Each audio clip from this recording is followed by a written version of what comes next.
Hello. Hello. হ্যাঁ হ্যাঁ hello. হ্যাঁ শুনতে পাচ্ছি আমি। হ্যাঁ আমি শুনতে পাচ্ছি। আচ্ছা, বন্নি বোধহয় এখনো জয়েন করেনি, বন্নি জয়েন করবে। হ্যাঁ এবার আচ্ছা আচ্ছা। ঠিক আছে ঠিক আছে ঠিক আছে। আর আমি দেখতে পাচ্ছি না কেন কিছু? আপনার প্রশান্ত দা, আপনি দেখতে পাচ্ছেন না?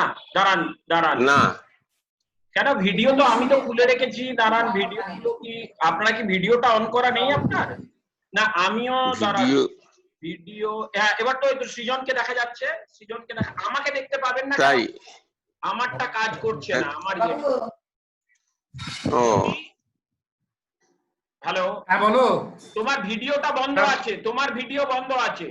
প্রশান্ত দা সব ভিডিও বন্ধ আছে সৃজন ছাড়া। আমার আর সৃজনের ছাড়া সবারই ভিডিও বন্ধ দেখছি আমি। ভিডিও করতে অন করতে হয় গো। দাঁড়ান, আপনার কি গ্যালাক্সিটা নাকি?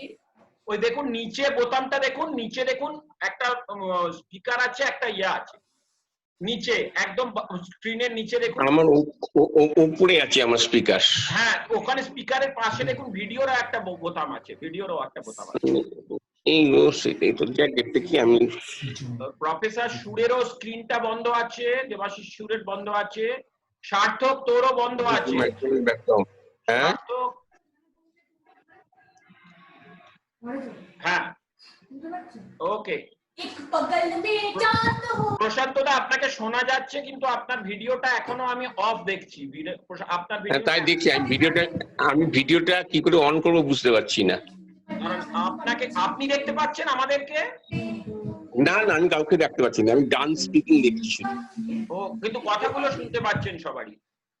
হ্যাঁ হ্যাঁ হ্যাঁ হ্যাঁ দাঁড়ান, আরেকজন কেউ এসছে, অ্যাডমিট করে নি। হ্যাঁ আরেকজন কেউ এসছে,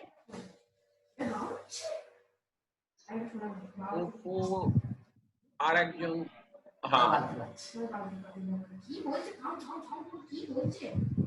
হ্যাঁ ওপো A37F, আপনারও ভিডিওটা অফ আছে। এটা কি? হ্যাঁ সে তো বুঝতে পারছি ভিডিও অফ আছে।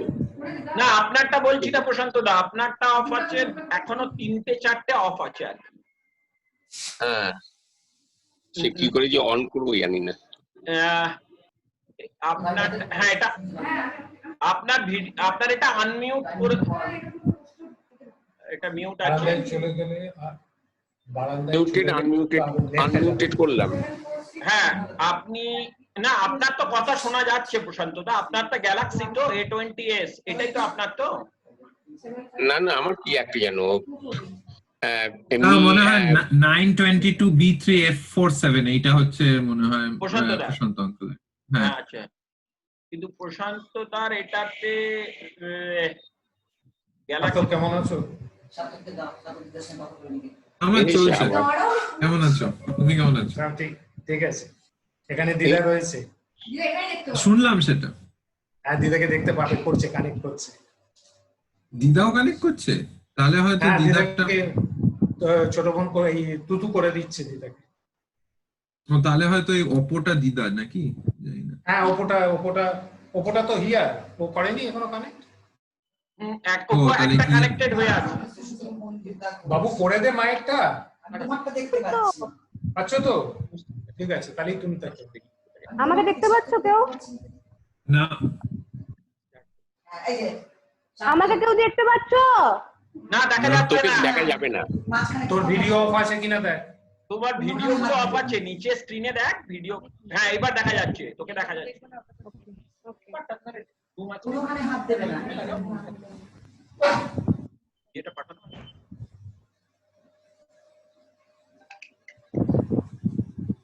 হ্যাঁ বলো। দেখতে পাচ্ছে দিদা, দেখতে পাচ্ছে।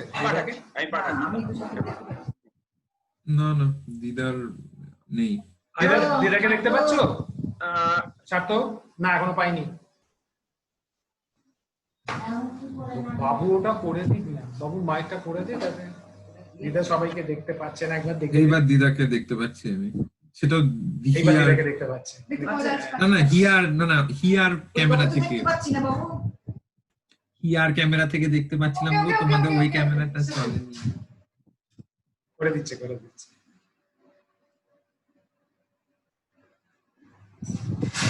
হ্যাঁ, এবার মাঝখানে এসেছে, হাত দেবেন না। এইবার এসেছে, এবার তুতুকে দেখতে পাবে।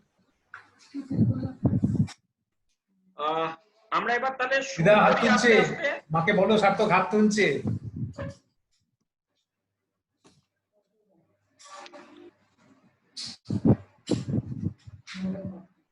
দাঁড়াও, ও এখনো হ্যাঁ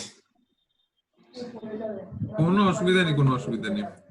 এরপরে তোমাকে একবার ভিডিও কল করবো, দাঁড়াও, এরপরে দিদাকে আলাদা করে ভিডিও কল করবো। এইটা লাগলে হবে না। ওইখান থেকে দুটো বই নিয়ে এসো। দুটো হ্যালো, বই। সার্থক। হ্যাঁ, আমি ভালো হ্যাঁ, আছি। হ্যাঁ, বলো খোকন। তো তোমাকে কথা শুনতে পাচ্ছি না তুমি। হ্যালো, আরে একটু ঠিক হ্যাঁ। কর। হ্যাঁ আমার মনে হয় এবার প্রশান্ত দা আপনি শুনতে পাচ্ছেন? প্রশান্ত দা, হ্যাঁ শুনতে পাচ্ছি, হ্যাঁ তাহলেই হবে। হ্যাঁ আমি আস্তে আস্তে বলি। হ্যাঁ তুমি বন্ডিকে একটু ইন্ট্রোডিউস করে দাও আগে। হ্যাঁ, হিয়া হিয়া হিয়া স্পিকারটা অফ করে। হ্যাঁ, ওয়েলকাম এভরিবডি। আমরা সকলকে আজকের এই সকালের যে আমরা যে একটা আলোচনা সভার ব্যবস্থা করেছি, সেই সভায় সকলকে আমরা ইয়ে জানাচ্ছি যে প্রত্যেকে যারা উপস্থিত আছে তাদের সামনে এটা মোটামুটি একটা আলোচনা সভা, যা শুরু করবেন আমাদের প্রফেসর বন্নিবরণ ঘোষ। প্রফেসর ঘোষ প্রায় দীর্ঘ 25 বছর ধরে অধ্যাপনার সঙ্গে যুক্ত। উনি অর্থনীতির অধ্যাপক এবং ডক্টর ঘোষ বহুদিন ধরে বিভিন্ন কলেজে এবং একজন চিন্তাশীল মানুষ। আমাদের মনে হয়েছিল যে বর্তমান কোভিডের যে করোনার যে অবস্থা, তাতে অর্থনীতির ক্ষেত্রে নানা রকম ঘাত প্রতিঘাত এবং ছবি আমরা দেখতে পাচ্ছি, যেগুলো আমাদের মতো যারা সাধারণ যারা এই আলোচনায় আছেন অনেকেই, যাদের পক্ষে বোঝা বেশ অসুবিধাজনক হয়ে দাঁড়ায়। তো সেই জন্য আমরা ডক্টর ঘোষকে অনুরোধ করি যে উনি যেন ওনার কথা, কিছু মূল্যবান কথা উনি ইয়ে করেন, তো ওনার রাখেন। এবং ওই নিয়ে উনি যে টপিকটা বলেছেন সেটা আমি আপনাদের প্রত্যেককেই শেয়ার করে দিয়েছিলাম, সেটা আপনাদের প্রত্যেককেই শেয়ার করে দিয়েছি এবং সেই টপিক অনুযায়ী উনি বলতে শুরু করবেন। তো আমি এবার অনুরোধ করব প্রফেসর ঘোষকে এই ব্যাপারে বলতে। ধন্যবাদ সুজিত। শ্রদ্ধেয় প্রশান্ত দা, শ্রদ্ধেয় সৃজন এবং আরো যারা শ্রদ্ধেয় পার্টিসিপেন্টস রয়েছেন, তারা এখানে আমার সঙ্গে রয়েছেন আমার এক সময়ের ছাত্র এবং পরবর্তীকালে আমার গবেষণার গাইড, বর্ধমান বিশ্ববিদ্যালয়ের বাণিজ্য বিভাগের অধ্যাপক প্রফেসর দেবাশিস সুর এটা আছেন, আর আছেন আমার আত্মীয় স্বজনরা, এছাড়াও বন্ধু বান্ধবরা। না হলে তুমি এটাতে করে দিচ্ছ। আজকের এই যে আলোচনা চক্রটা অনুষ্ঠিত হতে পারছে, এর সম্পূর্ণ ক্রেডিটটা যদি কারুর পেতে হয় সে হচ্ছে সুজিতের। সুজিত বারবার আমাকে তাগাদা দিয়েছে বলার জন্য। আমি খুব আড়ষ্ট ছিলাম, সেটা এই কারণে যে আমি তো খুব একটা প্রোফাউন্ড নলেজের লোক নই, কোনো এক্সপার্টাইজও আমার নেই এই ক্ষেত্রে। হ্যাঁ, আমি কিছু পড়াশোনা করি, আর আমার এখন আলোচনার সঙ্গী এই দুজন। একজন সুজিত অর্থনীতির ছাত্র না হয়েও ওর সঙ্গে আমি অনেকটা আলোচনায় উপকৃত হই, আর আমার ছাত্র কাম আমার রিসার্চ গাইড প্রফেসর দেবাশিস সুর রয়েছে, ওনার সঙ্গে বিভিন্ন বিষয় নিয়ে আমি আলোচনা করি, ওরাও বিভিন্ন প্রশ্ন রাখেন, সেগুলো নিয়ে ভাবনা চিন্তা করি। এখন আজকে যে প্রবলেমটা নিয়ে আলোচনা করতে যাচ্ছি, তাতে আমি একটা পাওয়ার পয়েন্ট ছোট করে করেছি, তাতে স্লাইডগুলো ইংরেজিতে আছে, সেগুলো ইংরেজিতেই হয়তো বলবো, মাঝে মাঝে বাংলাও বলবো। যে প্রবলেমটা আমি ভেবেছি আজকে বলবো বলে, এই প্রবলেমটা খুব গভীর একটা সমস্যা, এবং এই সামান্য একটা সময় কয়েকটা স্লাইড দিয়ে প্রবলেমটাকে কতটা ধরা যাবে সে ব্যাপারে সন্দেহ থাকেই। এবং আজকে এই বিষয়ে কথা বলতে বসে আমার প্রথমেই যেটা মনে পড়ছে সেটা হচ্ছে চার্লি চ্যাপলিনের সেই বিখ্যাত সিনেমা দ্য মডার্ন টাইমস এর কথা। আপনারা একটু খেয়াল করে দেখবেন, ওই সিনেমার শুরুতে চ্যাপলিন একটা ক্যাপশন ইউজ করেছিলেন। ক্যাপশনটা হচ্ছে এই যে, humanity is proceeding in the pursuit of happiness. আজকে যদি চ্যাপলিন এই সিনেমাটা বানাতেন, আমার মনে হয় ক্যাপশনটা এরকম হতে পারতো, humanity is proceeding in the pursuit of survival. সেই সার্ভাইভালের লক্ষ্যে সমগ্র মানব জাতি এখন নিবিষ্ট, এবং এই মুহূর্তে এই অতিমারি এবং রাষ্ট্রের ঘাত প্রতিঘাতে ছবিটা কিরকম উঠে আসছে, সমস্যাটা ঠিক কোন জায়গায়, সেইটা আমরা একটু আজকে বোঝার চেষ্টা করব।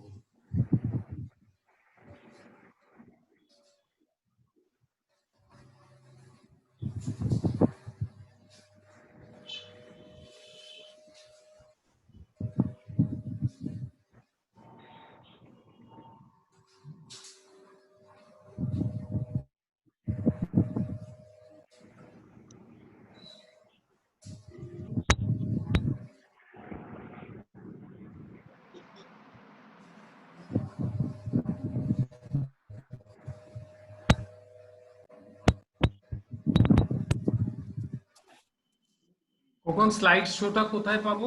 ওই ডান দিকে নিচে স্ক্রিনটা দেখো, একদম ডান দিকে স্ক্রিনের নিচে এই বড়টা একদম দেখো রাইটে,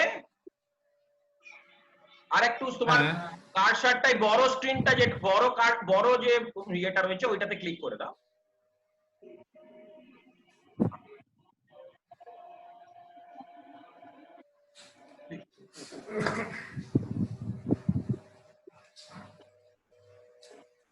তো আমি যে বিষয়টা আজকে ঠিক করলাম সেটা হচ্ছে এইরকম, যে pandemic and the state, a political economy approach. এখন আমার সঙ্গে যারা আজকে পার্টিসিপেন্ট আছে এদের অনেকেই এবং অধিকাংশেরই হয়তো সেই ধরনের অর্থনীতির পাঠটা নেওয়া নেই বলে আমি খুব সহজ করে একটু বলবার চেষ্টা করব। সেটা হচ্ছে এই যে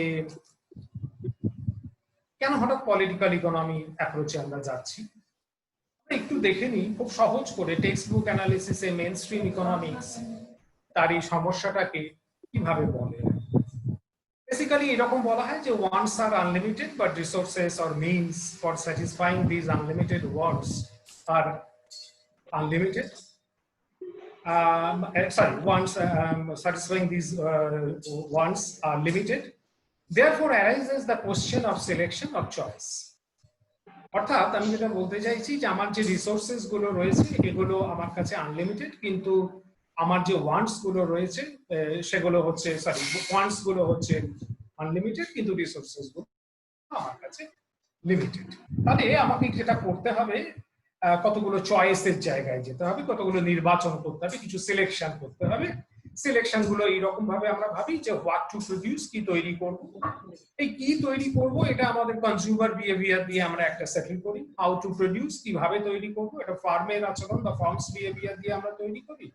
আর ফর হুম টু প্রডিউস, এইটা হচ্ছে এন্টায়ারলি থিওরি অফ ডিস্ট্রিবিউশন বা বন্টন তত্ত্বের সঙ্গে রিলেটেড, এবং কল্যাণ, জনকল্যাণ বা যাকে আমরা কল্যাণকর অর্থনীতি বলি, অর্থাৎ ওয়েলফেয়ারের সঙ্গে যুক্ত। এই যে ওয়েলফেয়ারের কথা বলছি, এই ওয়েলফেয়ার ভাবছে কে, কার ওয়েলফেয়ারের জন্য ভাবছে? It is the government and it pursues welfare policies for the society. এটা কেন যে গভর্নমেন্ট কিভাবে আসছে, কতখানি গভর্নমেন্ট কেন নিচ্ছে। Let us move to macroeconomic pattern. আমি যে প্যাটার্নটা আগে বললাম এটা একটা মাইক্রো ইকোনমি, খুব ছোট ছোট প্রবলেম গুলোকে নিয়ে যে পাঠটা আলোচনা করে তার স্ট্রাকচার। এখন আমি যে প্রবলেমটাতে আসছি সেটা হচ্ছে এবার ম্যাক্রো প্যাটার্নে যাচ্ছি, যে how GDP is determined. GDP দেশে কি করে আমি ঠিক করছি, তার একটা বেসিক কনসেপ্ট হচ্ছে যে ওয়াই কে যদি জিডিপি ধরি, তাহলে এই ওয়াইটাকে ডিটারমিন করছে একটা এগ্রিগেট ডিমান্ড সাইড, সামগ্রিক যে চাহিদা। এই এগ্রিগেট ডিমান্ড হচ্ছে রাইট হ্যান্ড সাইডে যে কম্পোনেন্ট গুলো আছে, একটা C consumption expenditure, I investment expenditure, G government expenditure, export আছে, এক্স ইম্পোর্ট আছে, ইম্পোর্টটা বাদ দিই কারণ যেহেতু ওই টাকাটা বাইরে বেরিয়ে যায়। তাহলে এইটা আমার একটা এগ্রিগেট ডিমান্ডকে কনস্টিটিউট করছে। এখানেও কিন্তু গভর্নমেন্ট আসছে। এখন এই গভর্নমেন্ট কিভাবে আসছে, এখানে গভর্নমেন্ট আর স্টেট এই দুটো জায়গার মধ্যে একটু গুলিয়ে ফেললে চলবে। স্টেটের একটা পার্ট হচ্ছে গভর্নমেন্ট, যেমন জুডিশিয়ারি আছে, যেমন স্টেটের মিডিয়া আছে, স্টেটের অনেক অর্গান আছে। তার একটা অর্গান হচ্ছে গভর্নমেন্ট, একটা এন্টিটি, যেমন হাউস হোল্ড একটা এন্টিটি, ফার্ম একটা এন্টিটি, গভর্নমেন্টকেও দেখা হচ্ছে এখানে সেইভাবে এন্টিটি। কিন্তু গভর্নমেন্ট যখন কোনো পলিসি পার্সু করে বা স্টেট যখন কোনো পলিসি পার্সু করে, তখন সোসাইটির সঙ্গে, সোশ্যাল নর্মস এর সঙ্গে যে ইন্টারাকশন গুলো হয়, পলিটিক্স তার সঙ্গে যে ইন্টারাকশন করে পলিসি গুলো ডিটারমিন হয়, সেইটা কিন্তু আমরা এই মেন স্ট্রিম স্ট্রাকচারের মধ্যে ধরি না, ধরা হয় না। এই কারণে পলিটিক্যাল ইকোনমি অ্যাপ্রোচটার দিকে আমরা যাচ্ছি। পলিটিক্যাল ইকোনমি ব্যাপারটা কি? 300 বছর ধরে আগে পলিটিক্যাল ইকোনমির কনসেপ্টটা ইউজ করা হয়েছিল, এবং সেটা ছিল একটা inter relationship between the political and the economic. When political economy emerged in the 18th century, it did so to help people understand and cope with a dramatic change in the system of wants satisfaction, both in the nature of wants and in the manner of production and distribution of goods for satisfying them. The shift from the older term economy to the newer term political economy marked this change. Economy, taken from the Greek usage, referred to household management. It had relevance to a society in which, to an important degree, wants emerged and the things that satisfied them were produced in the household. Political economy referred to the management of the economic affairs of the state. The term political refers us to two interrelated qualities of the system of want satisfaction. First, this system links persons, otherwise independent strangers rather than relatives. To satisfy our wants, we now depend on persons, not our relatives, whom we might not even know. Second, the boundaries of want satisfaction are now political. Responsibility for the system of want satisfaction devolves onto a public authority, the head of the state, rather than the head of the household. In its earliest period, political economy sought to advise the statesman on how he could best manage the economic affairs of the state so that the wants of the citizens could be met. In a nutshell, this is the concept of political economy. Now, the system which had been prevailing throughout the world, apart from some other states for a considerable period of time, in most of the states and in most parts of the globe, we find the prevalence of the capitalist economic system. Now, therefore, I will actually concentrate on how does this capitalist system operate. Capitalism, also called free market economy or free enterprise economy, is an economic system dominant in the Western world since the breakup of feudalism. এটা আমরা সবাই জানি, feudalism ভেঙে পড়ছে এবং তখন ক্যাপিটালিজমের উদ্ভব হলো, in which most means of production are privately owned and production is guided and income distributed largely through the operation of markets. অর্থাৎ এমন একটা ব্যবস্থা এলো যেখানে মিনস গুলো ডিস্ট্রিবিউশনই বলি, ওয়ান স্যাটিসফ্যাকশনই বলি, ইনকাম ডিস্ট্রিবিউশনই বলি, everything is guided by market, এরকম একটা জায়গাটার কথা ভাবা। এখন আমি এইভাবে ভাবছি যে ক্যাপিটালিজমকে সাস্টেইন করছে, ধরে রাখছে কোন তিনটে বিষয়। এটা আমার মনে হয়েছে, একটা বিষয় হচ্ছে লিবারালিজম, একটা ডায়ার্জিস্ট, যাকে ডায়ার্জিজম বলছি, এটা একটা নতুন টার্ম এবং অনেকেই হয়তো ফ্যামিলিয়ার শব্দটার সঙ্গে, আমি পরে এক্সপ্লেন করছি। আর লাস্ট পার্টটা হচ্ছে নিওলিবারালিজম। এই তিনটে বিষয় কিন্তু ক্যাপিটালিজমকে ধরে রাখার চেষ্টা করছে বলে আমার মনে হচ্ছে। প্রথমত আমি এই টার্মগুলোকে একটু যদি ডিফাইন করি যে লিবারালিজম কনসেপ্টটা কি। The idealist interpretation of liberalism rests on a utopian vision of a world of individual freedom and liberty for all, guaranteed by an economy based on property rights at an important vision, self-regulating free markets and free trade, designed to foster technological progress and rising labor productivity to satisfy the wants and needs of all. অর্থাৎ free market থাকবে, free trade থাকবে, অবাধ বাণিজ্য চলবে, ব্যক্তিগত সম্পত্তির মালিকানার অস্তিত্ব থাকবে এবং তাকে যথেষ্ট গুরুত্ব দেওয়া হবে, এবং প্রযুক্তিগত অগ্রগতি, শ্রমিকের উৎপাদনশীলতা, এই সমস্ত গুলোকেই একইভাবে ডিজাইন করা হয়। Actually, in liberal theory, the role of the state is minimal. এখানে স্টেটের ভূমিকাটাকে কিভাবে দেখা হচ্ছে, a night watchman state with laissez faire policies, মানে হচ্ছে গভর্নমেন্ট কিছু কন্ট্রোল করছে না, সবই ছেড়ে দেওয়া হচ্ছে মার্কেটের। তারপর এলো ডায়ারজি স্টেট। এই ডায়ারজি স্টেটটা কিরকম? Dayargism, an approach to economic development emphasizing the positive role of state intervention. এইবার state direct এলো। The term Dayargism is derived from the French word diriger to direct. Diriger শব্দটা ফ্রেঞ্চ ওয়ার্ড থেকে আসছে এবং এই শব্দটার মানে হচ্ছে to direct, which satisfies the control of economic activity by the state. Preventing market failure was the basic rationale of this approach. অর্থাৎ যেখানে যেখানে মার্কেট ফেল করবে সেখানে সেখানে স্টেট কিভাবে কাজ করবে। Dayargism was introduced in France following World War II to promote industrialization and protect against foreign competition, and it was subsequently mimicked in East Asia. East Asia to aste aste ei jaygata elo. Dayargist policies often include centralized economic planning, directing investment, controlling wages and prices, and supervising labor markets. অর্থাৎ এবার state চলে এলো সব দায়িত্ব নিয়ে, সে শিল্পায়ন করবে, সে তোমার অর্থনৈতিক পরিকল্পনা করবে, বিনিয়োগ কোথায় পরিচালিত হবে, কোন কোন জায়গায় কতটা যাবে, কিভাবে মজুরি এবং দাম নির্ধারিত হবে, সমস্তটাই কন্ট্রোল করতে লাগলো এই ডায়ারজি স্টেট। এর পরবর্তী স্টেপটা হলো নিওলিবারালিজম। নিওলিবারালিজম যে কথাটা বলছে, neoliberalism theory and practice are taken as referring to, কতগুলো অ্যাসপেক্ট রয়েছে, to use of the rhetoric of market fundamentalism, অর্থাৎ বাজারের গুরুত্ব রয়ে গেল, in which the market or ostensibly free economic exchange is presented as the most efficient mechanism to work the economic system to pave the way for the increasingly unfettered functioning of private capital, both domestic and foreign.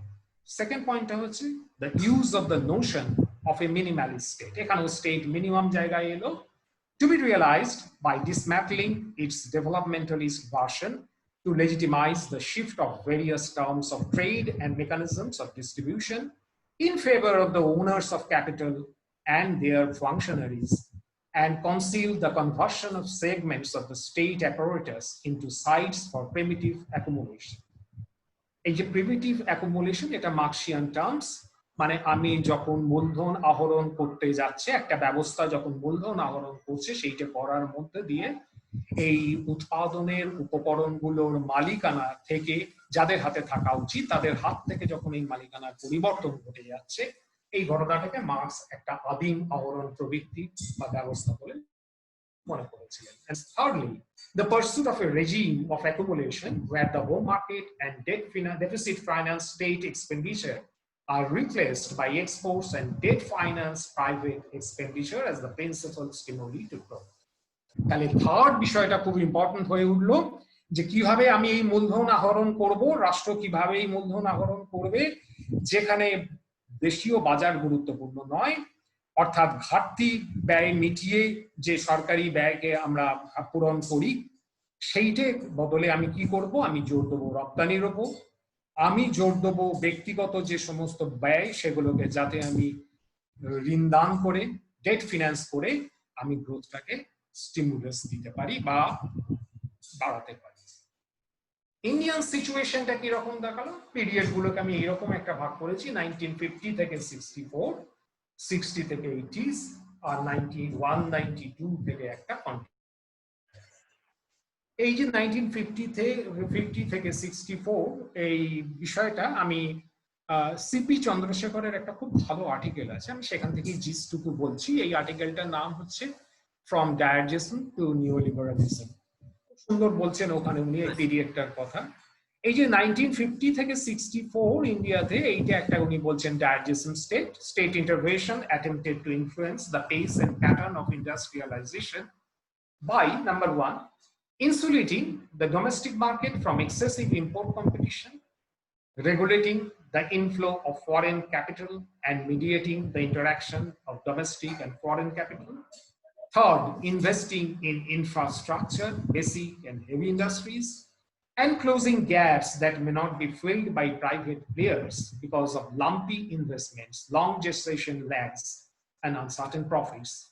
Number 4, using controls on capacity creation and production and the tax cum subsidy regime to influence the allocation of investment.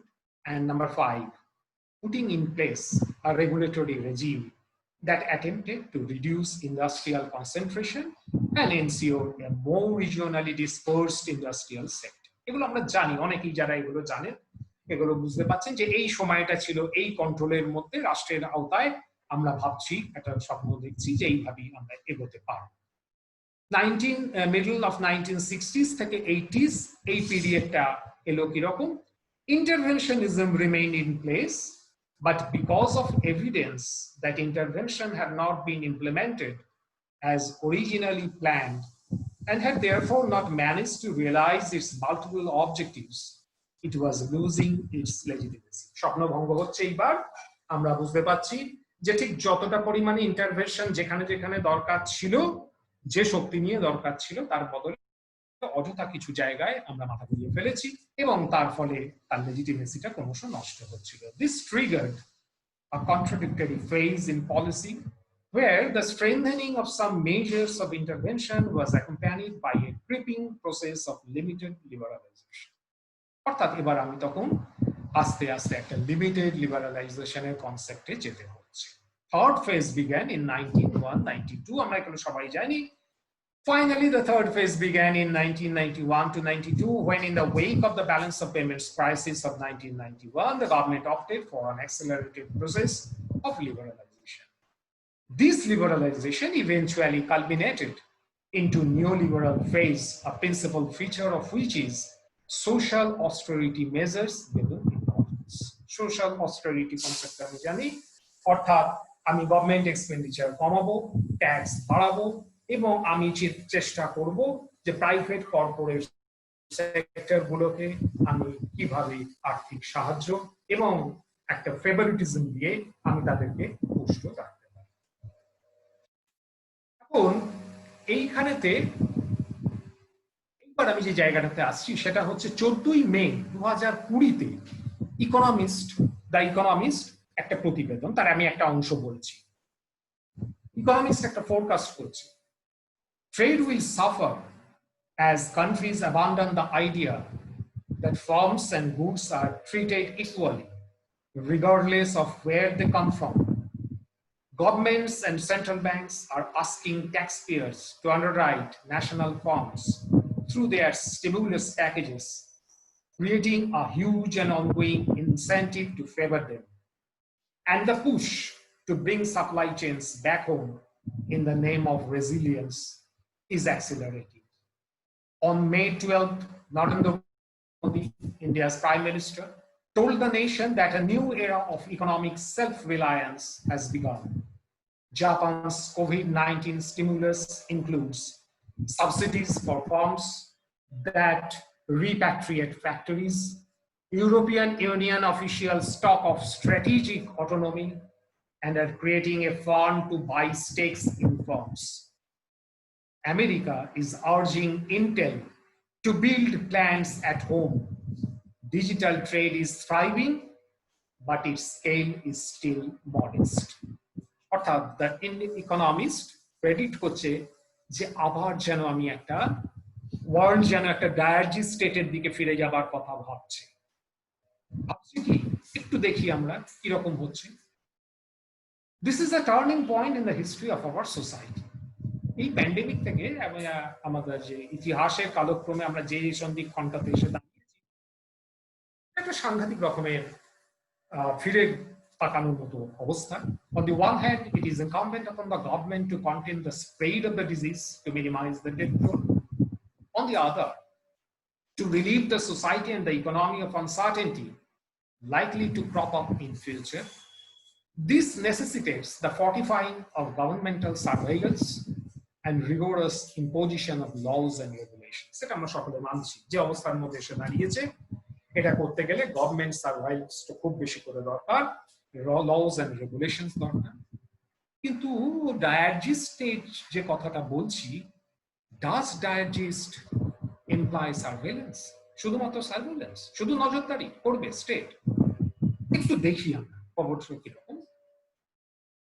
Government announced 20.9 lakh crore package, but it actually consisted of 2 lakh crore, which is roughly 1.1% of GDP.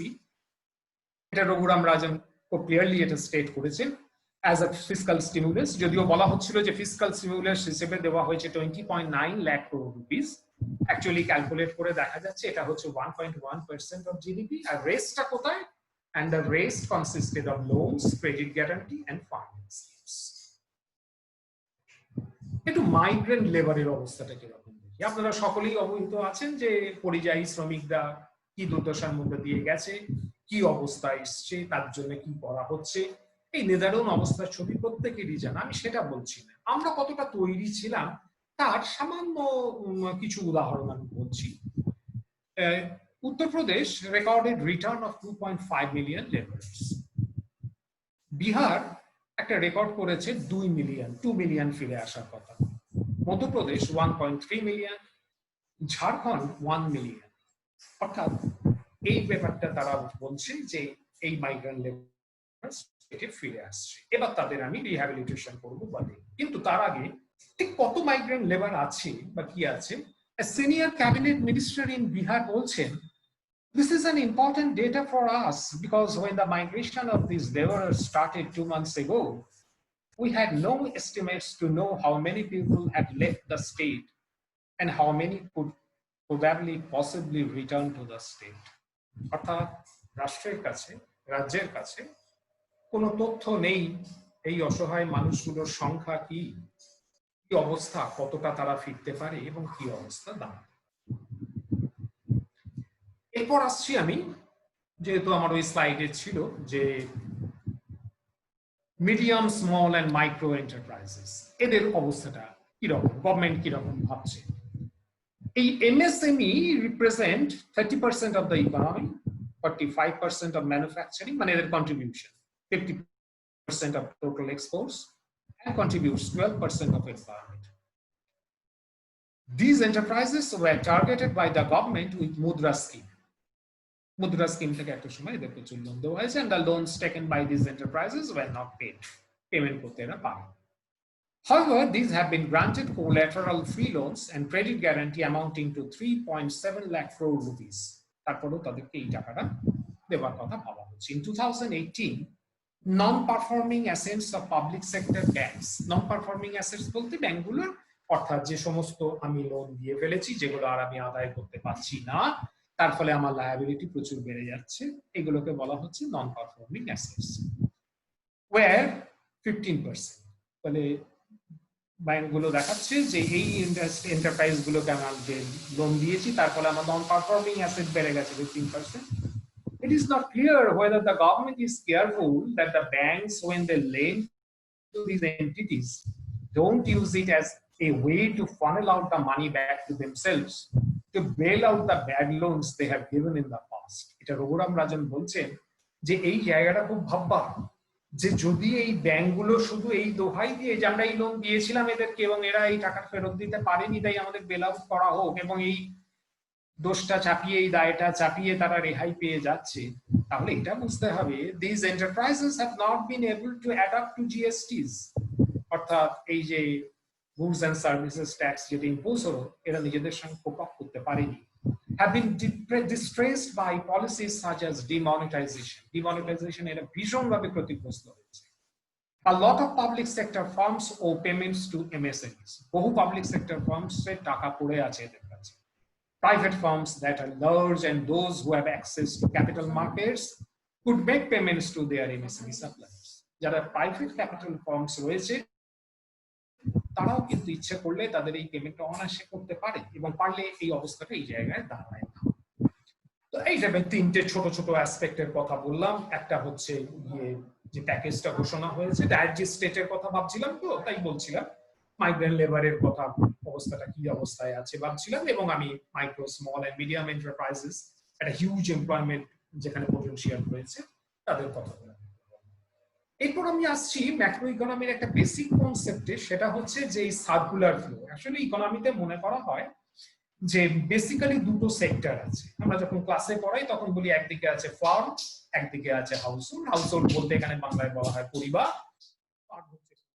Farm কি করে? হাউসহোল্ডের কাছ থেকে land, labour, capital, organisation of the factors কেনে, production করে, মার্কেটে বিক্রি করে, সেটা আবার হাউসহোল্ড কেনে। তো হাউসহোল্ড যখন তার ফ্যাক্টর সার্ভিসেস গুলো সাপ্লাই করে তখন সেটা হয়ে যায় হাউসহোল্ডের ইনকাম, ফার্ম পেমেন্ট করে। আর ফার্ম যখন গুডস সার্ভিসেস সেল করে, হাউসহোল্ড কেনে, তখন সেটা ফার্মের ইনকাম হয়। এইভাবে একটা ইনকাম, গুডস, এদের একটা ফ্লো সার্কুলার ওয়েতে ইকোনমিতে চলতে থাকে। আবার এর মধ্যে যখন গভর্নমেন্ট আসে তখন গভর্নমেন্টের দিক থেকে ট্রান্সফার পেমেন্টস হয়। গভর্নমেন্ট পেনশন দিচ্ছে, গভর্নমেন্ট কোন রকম ডিভিডেন্ড দিচ্ছে, বোনাস দিচ্ছে, সেগুলো একটা ব্যাপার আসে। আবার গভর্নমেন্ট যখন এক্সপেন্ডিচার করে তখন ফার্মগুলোর ক্ষেত্রে সেটা ইনকাম হিসেবে লাগে। আবার ফার্মগুলো ট্যাক্স পে করে, হাউসহোল্ড ট্যাক্স পে করে গভর্নমেন্টকে। গভর্নমেন্টের কাছ থেকে সেভিংস ক্যাপিটাল মার্কেটে আসে, গভর্নমেন্ট বড় করে ক্যাপিটাল মার্কেট থেকে, এবং এই চেইন ভাগটা চলতে থাকে নর্মাল ফাংশনিং এর সময়। কিন্তু প্যান্ডেমিক কি করছে? প্যান্ডেমিক এই চেনটাকে আর এই জায়গায় রাখছে না। প্যান্ডেমিক কিন্তু এই চেনটাকে ভেঙে দিচ্ছে। এই যে স্লাইডটা দেখাচ্ছি, এই স্লাইডটাতে আমি অনেকটা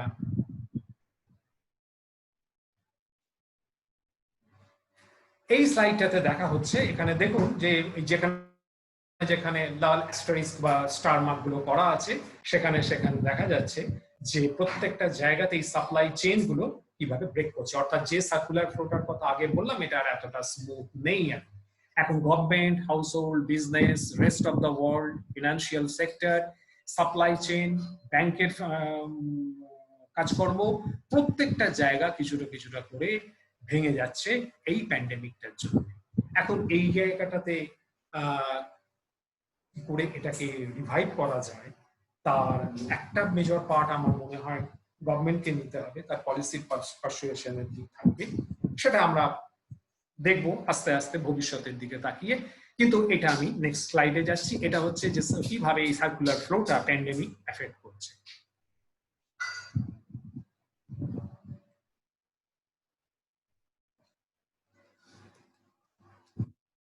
এরপর আমি যে জায়গাটাতে যাচ্ছি সেইটা আমি একটু ডিটেল বলছি। সেটা হচ্ছে যে centre for disease dynamics economics and policy, যেটাকে CDDEP বলছি, এরা প্রিন্সটন ইউনিভার্সিটির সঙ্গে জয়েন্ট কোলাবোরেশনে একটা হেলথ সার্ভে, মানে হেলথ সেক্টরটার উপর একটা সার্ভে করেছিল। এবং এই সার্ভেটা থেকে যেটা দেখা যাচ্ছে যে India has a pluralistic health care system with public and private health sector playing important roles. Public সেক্টরও আছে হেলথে, প্রাইভেটও আছে।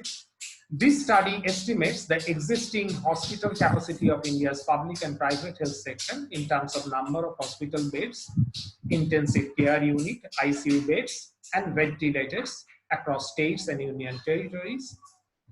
Estimates suggest approximately 19 lakh hospital beds, 95,000 ICU beds, and 48,000 ventilators are available in India.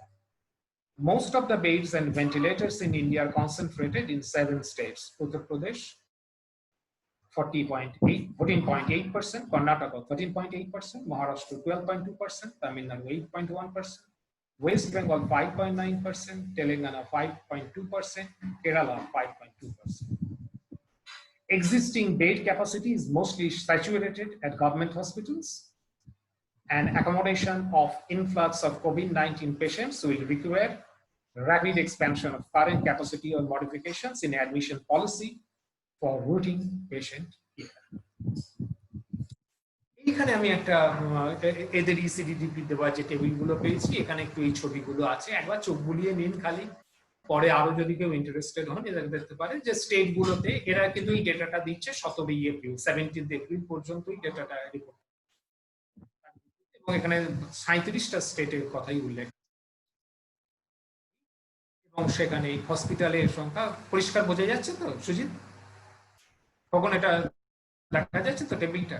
হ্যাঁ টেবিলটা দেখা যাচ্ছে, কিন্তু একটু ছোট আছে টেবিলটা, এমনিতে দেখতে অসুবিধা হচ্ছে না, ঠিক আছে না? হচ্ছে না, এটাকে কি একটু বড়, একটু যদি তুমি নিচে স্ক্রিনে বড় করতে পারবে না ফুল স্ক্রিনে, ঠিক আছে? তুমি বলতে থাকো, আমরা শুনছি, তুমি বলতে থাকো। হ্যাঁ, এখানে ওই ইন্ডিয়াতে হসপিটাল ইন পাবলিক সেক্টর আছে 25,778, প্রাইভেট সেক্টরে আছে 43,487 আর পাবলিক প্রাইভেট মিলিয়ে ফিগারটা হচ্ছে 69,265। এরপর এখানে লাক্ষাদ্বীপ থেকে শুরু করে বিভিন্ন স্টেটের number of hospitals, public sector, private sector, total number দেওয়া আছে, সেইগুলোর ভাগগুলো বলা আছে, বিভিন্ন ফিগারগুলো দেখলে অ্যাকর্ডিংলি পরে যদি কেউ ইন্টারেস্টেড হন এই স্টাডিটা দেখতে পারেন এবং সেটা বুঝতেই পারবেন যে যা ডিম্যান্ড, যা দরকার তার তুলনায় এটা কত কম। এরপর আছে যে বিভিন্ন রকম যে এই হসপিটাল বেডগুলোরই এই ছবি, এগুলো দেওয়া আছে। আর তারপর আছে যেটা আইসিইউ বেডস, আইসিইউ বেড কোথায় কতটা আছে সব এই ফিগারগুলো দেওয়া আছে। ইন্ডিয়াতে পাবলিক সেক্টরে আইসিইউ বেডের যে ফিগারটা আছে 35,699 আর প্রাইভেট সেক্টরে আছে 59,262, টোটাল হচ্ছে 94,961, এইরকম একটা ফিগার আছে। আর তারপর ভেন্টিলেটার্স এর ফিগারটাও দেওয়া আছে। পাবলিক সেক্টর হসপিটালের নাম্বার অফ ভেন্টিলেটার্স এর ফিগার এরা দিচ্ছেন 17850, প্রাইভেট সেক্টরে 29631 এবং টোটাল 47481। আমি এগুলো স্কিপ করে যাচ্ছি, এগুলো নিয়ে আর বেশি বলার নেই। এরপর যে স্টাডিটা খুব নোটিসেবল এবং সেইটা আমার মনে হয়েছে এইটা খুব দরকার, সেটা হচ্ছে যে হামিদ আলী জাহাদের 13 মার্চ 2020, আমি ওই ইয়েটা ওয়েবসাইটটা বলছি, মানে ইয়েটা ইউআরএলটা, এই রিপোর্টটা কতগুলো ইন্টারেস্টিং ফ্যাক্ট বলছে। The intervention against the disease is hampered by decades of cuts to healthcare system. একটু ওয়ার্ল্ডের ছবিটা বলার চেষ্টা করছে। In Italy, 46,500 healthcare jobs were cut from 2009 to 2017. 70,000 hospital beds have been lost. Italy had 10.6 hospital beds per 1,000 people in 1975, and now it is 2.6%. Britain went from 10.7 beds per 1,000 people in 1960 to 2.8 in 2013. Between 2000 and 2017, the number of available hospital beds was reduced by 30% in Britain. The same conditions exist throughout the Western world. In Italy, health workers often have to decide who they can treat, as they are only limited facilities, meaning many will die, mostly the elderly, because of the lack of resources. As the number of cases increases, the healthcare systems are coming under intense pressure. They could collapse, leaving hundreds of thousands to fend for themselves. The rich with access to private healthcare would be spared such barbarism. In Iran, a whole series of ministers, MPs, and top officials received immediate treatment and are in recovery after being infected by the virus.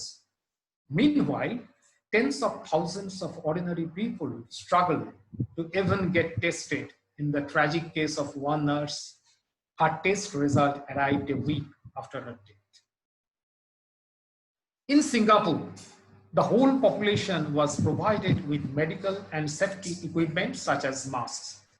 And in China, a series of hospitals were built immediately to deal with the situation, and tests were carried out on tens of thousands of people, even those without symptoms. In Britain, the government does not seem to have made any attempts to prepare for the disaster that is sure to come. Testing has gone down. Even people coming home from northern Italy and who have shown symptoms of the virus have not been able to get tested. The US healthcare system is particularly ill-equipped for what is to come. Millions of people without healthcare insurance would face horrible conditions. It is possible that the government will temporarily insure people in this situation, but this will not solve the problem with the decrepit healthcare system, which will struggle to deal with the levels of disease that await. The US system is only geared for one thing: to channel money into the pockets of big medical and pharmaceutical companies. It is not in a state to deal with the national disaster on the levels we expect to see. এই প্রসঙ্গে আমি প্রায় শেষের দিকে আমার আলোচনা চলে এসেছে। আমার এই বইটার এই চ্যাপ্টারটা perspectives on neoliberalism, labour and globalisation in India, আর শ্যামসুন্দর এডিট করেছেন পালগ্রেভ ম্যাকমিলান থেকে সিঙ্গাপুরে। এই চ্যাপ্টার 2টা লিখছেন বেঞ্জামিন সেলউইন, লিখছেন 21st century capitalist development upon the backs of and against global labor। এইটা আমার খুব একটা স্ট্রাইকিং কিছু জায়গা লেগেছে। যেমন এখানে উনি একটা কথা বলছেন যে আমরা তো মিলেনিয়াম ডেভেলপমেন্ট গোলস যেটা ইউনাইটেড নেশনস অ্যানাউন্স করেছে সেগুলোর কথা তো আমরা জানি, কিন্তু আমি যেটা জানতাম না, যেটা জানছি সেটা হচ্ছে একটা জিডিআই এর কথা বলছেন, গ্লোবাল ডেভেলপমেন্ট ইন্ডাস্ট্রি। এই গ্লোবাল ডেভেলপমেন্ট ইন্ডাস্ট্রিটা কি? It consists of numerous institutions across the political spectrum ranging from the United Nations, the World Bank, the International Monetary Fund, and the World Trade Organization, to perhaps more surprisingly, the International Labour Organization and many other organizations and intellectuals. এবং এই যে এদেরকে GDI যে ideology, তাকে economist, the economist 2013-তে কিভাবে justify করছে সেটা উনি দেখাচ্ছেন। Quote, most of the credit for global poverty reduction must go to capitalism and free trade for they enable economies to grow, and it was growth principally that has eased destitution. এটা economics certify করছে। এখন এই যে global development industry এর core প্রিসেপ্টস গুলো কি কি? তারা বলছেন যে economic growth is the basis for human development, capitalist private property rights are necessary, and the right of the capitalist investor to their profit is sacrosanct. Poverty is caused by malfunctioning capitalist markets, not by capitalism per se, and the capital labor relation cannot be the source of oppression and or exploitation, as it is freely entered into by workers and capitalists. বুঝতেই পারছেন এই জায়গাগুলো থেকে যে একটা justify করার চেষ্টা করছে। এরপরেতে এই চ্যাপ্টারে একটা কোটেশন ইউজ করা হচ্ছে, একটা রেফারেন্স দেওয়া হচ্ছে। পল ক্যামাক বলছেন, argued a decade and a half ago, the institutions presiding over contemporary global development have as their primary objective the deliverance of, quote, an exploitable global proletariat into the hands of capital. This involves drawing the poorest of the world's population into the workforce. The larger part of this strategy is to deny the poor any alternative and to create a reserve army of labor that will enforce the disciplines of capitalist labor markets across the greater part of the humanity. Unquote. Despite the chronic global economic crisis that emerged in 2007, total global wealth, the sum total of money and other assets, continues to multiply. আপনারা সকলেই জানেন যে কি পরিমাণে concentration বাড়ছে এবং global inequality কিভাবে বেড়ে যাচ্ছে। Total global wealth itself tells us nothing about the fortunes of the global laboring class, but consider the following data. কতগুলো ডেটা আমরা বলছি। In 2015, 62 individuals owned the same wealth as 3.6 billion people, the bottom half of the humanity. The wealth of the richest 62 people increased by 44% between 2010 and 2015, an increase of over $500 billion to US $1.76 trillion. And during the same period, the wealth of the bottom 50% of humanity fell by over $1 trillion, a drop by 38%. Global labouring class, তাদের অবস্থাটা কিরকম দাঁড়াচ্ছে? তাদের অবস্থাটা দাঁড়াচ্ছে এইরকম যে mass dispossessions, depeasantisation have swept the global south. কৃষি থেকে উৎখাত হচ্ছে। There has been a huge expansion of the increasingly female industrial working class across the global south.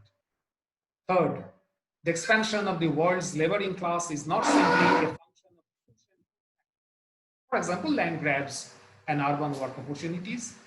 It is based upon increased women's labor inside and outside the household, which is often organized along global lines. And lastly, expansion of the numbers of the global unemployed.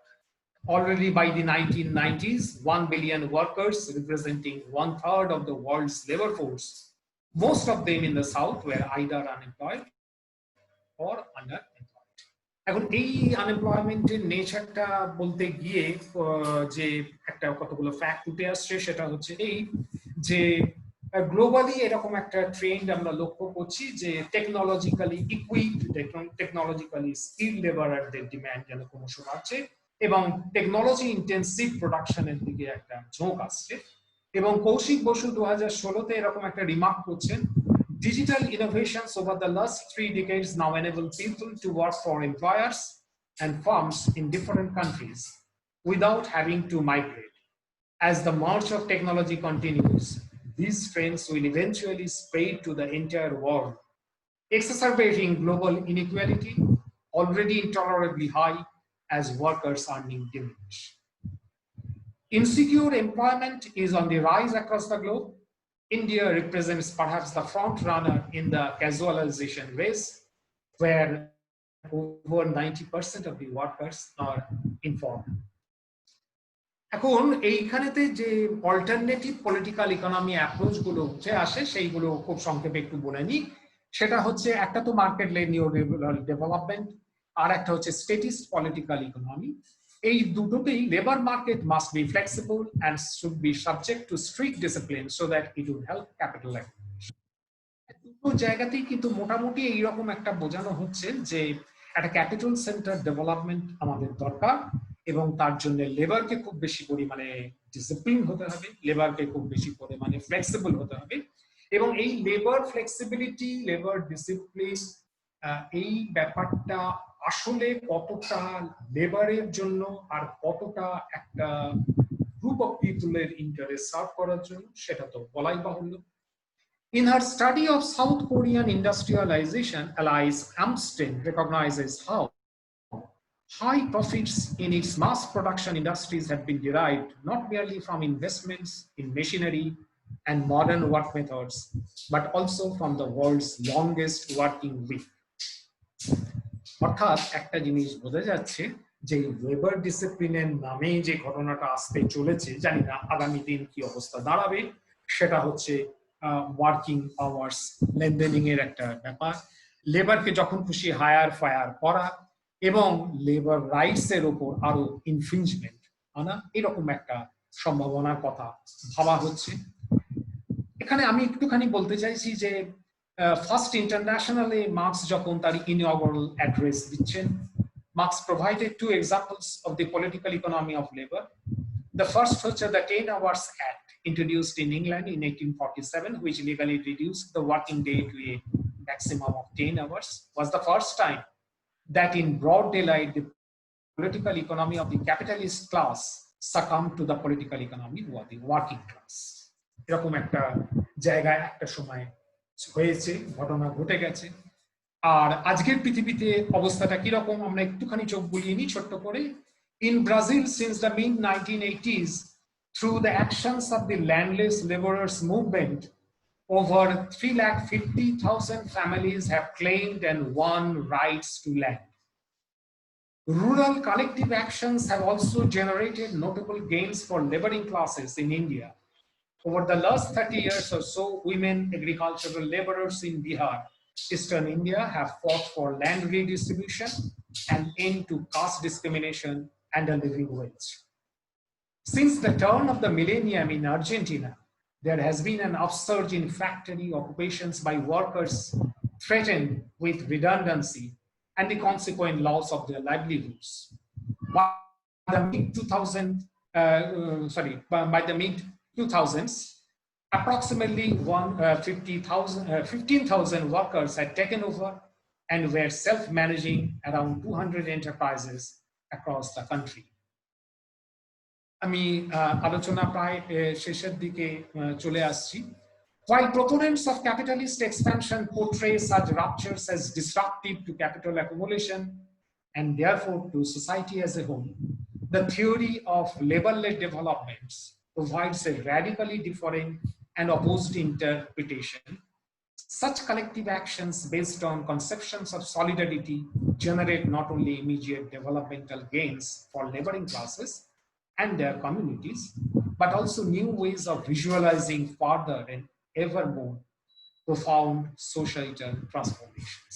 এই যে labour movement গুলো হচ্ছে, এইগুলোর ফলে labour lead ডেভেলপমেন্টের যারা proponent মনে করছেন যে একটা সোসাইটি ট্রান্সফরমেশনের মধ্যে যাচ্ছে।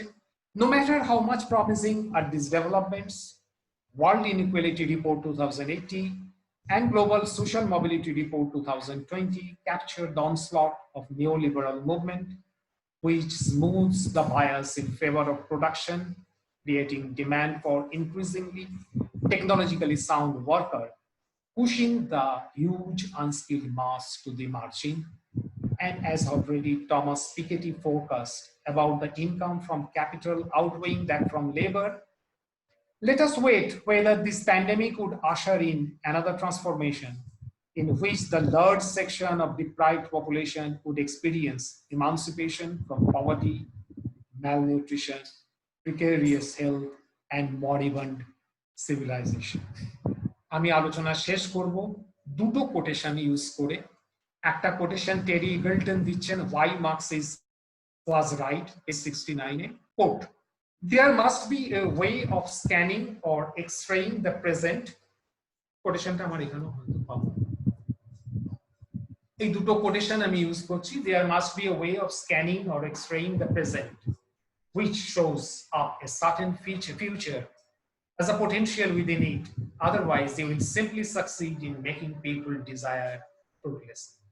A second quotation, Theories of Surplus Value Part 2 থেকে page 500 আছে, in the crisis of the world market, the contradictions and antagonisms of bourgeois production are strikingly revealed.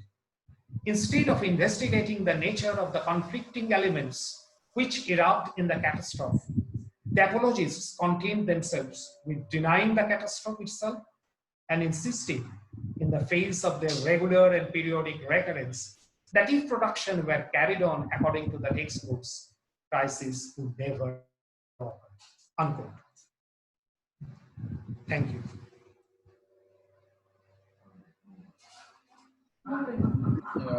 Thank you বন্নি। আমি সকলকে অনুরোধ করব কারোর যদি কোনো প্রশ্ন থাকে তাহলে, হ্যাঁ প্রফেসর সুর আপনি বলুন, প্রফেসর সুর আপনি বলুন। শোনা যাচ্ছে আমার কথা? শোনা যাচ্ছে, শোনা যাচ্ছে। আচ্ছা, প্রথমেই আমাকে আমন্ত্রণ জানানোর জন্য সুজিত বাবু এবং বন্নিদাকে আমার প্রণাম জানাচ্ছি, এবং অন্যান্য যারা রয়েছেন বয়োজ্যেষ্ঠ প্রত্যেককে আমার প্রণাম জানাচ্ছি, এবং যারা ছোটরা রয়েছে তাদের আমি আমার স্নেহাশিস এবং ভালোবাসা জানাচ্ছি।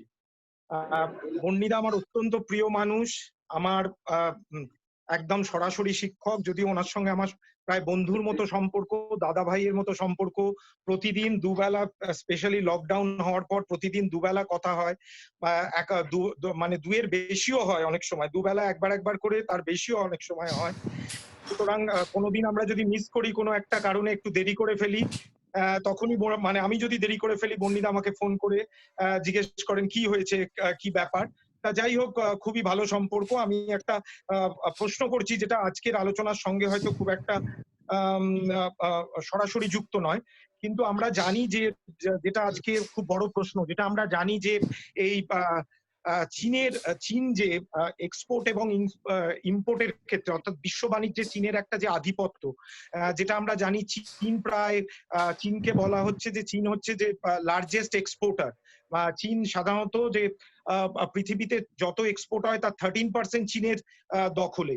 আর ঠিক একইভাবে চীনকে বলা হচ্ছে যে চীন হচ্ছে সেকেন্ড লার্জেস্ট ইম্পোর্টার ইউএস এর পরেই, অর্থাৎ পৃথিবীতে যত ইম্পোর্ট হয় তার প্রায় 11% চীন করে। আর ভারতবর্ষের সঙ্গে চীনের সম্পর্ক অত্যন্ত নিবিড়। এই প্রসঙ্গে একটা জাস্ট উল্লেখ করছি, সেটা হচ্ছে ভারতবর্ষের টোটাল যা ইম্পোর্ট হয় তার 14%ই হচ্ছে চীন কন্ট্রিবিউট করে। তাহলে বলা হচ্ছে যে চীনেই তো প্রথম এই করোনা ভাইরাস আত্মপ্রকাশ করে, এবং এর একটা নেগেটিভ ইম্প্যাক্ট চীনের ইকোনমির ওপর রয়েছে।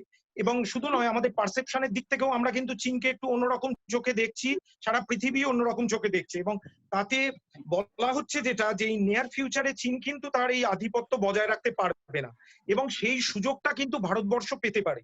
কেন পেতে পারে ভারতবর্ষ? না, ভারতবর্ষ পেতে পারে যে ভারতের অনেকগুলো কম্পিটিটিভ অ্যাডভান্টেজ আছে, সেগুলোই আমি যাচ্ছি না। এবং তাছাড়াও ভারতবর্ষ আর একটা জিনিস, যে ওয়ার্ল্ড ব্যাংক যে is of doing business ranking, সেখানেও ভারতবর্ষ দেখা যাচ্ছে 2014 সালের পর থেকে ক্রমশ ভারতবর্ষের অবস্থান অনেক ভালো হচ্ছে, অর্থাৎ যত দিন যাচ্ছে ভালো ভারতবর্ষে কিন্তু এই বলা হচ্ছে অন্তত এই ওয়ার্ল্ড ব্যাংকের ওই is of doing business ranking অনুযায়ী দেখা যাচ্ছে যে ভারতবর্ষে কিন্তু ফরেন ক্যাপিটাল আসবার সম্ভাবনা অনেক বেশি। আমার বর্ণিতার কাছে এইটা প্রশ্ন যে বাস্তবে কি এটা সম্ভব যে চীন যদি খারাপ করে সেই সুবিধাটা কি ভারতবর্ষ নিতে পারবে, এবং ভারতবর্ষ নিতে পারলে ভারতবর্ষের অর্থনীতির ওপর তার কি প্রভাব পড়বে, ব্যবসা বাণিজ্যের ওপর কি প্রভাব পড়বে, এবং যেটা অত্যন্ত গুরুত্বপূর্ণ আজকে সবাইকার কাছে সেটা হচ্ছে এমপ্লয়মেন্টের ওপর, এমপ্লয়মেন্ট অপরচুনিটি কি বাড়বে, এইটা আমি একটু জানতে চাইছি ওনার কাছে। আচ্ছা, আমি আগে প্রশ্নগুলো একটু শুনে নিই, তারপর আমি আলোচনা করছি। আর কারোর প্রশ্ন থাকলে বলুন।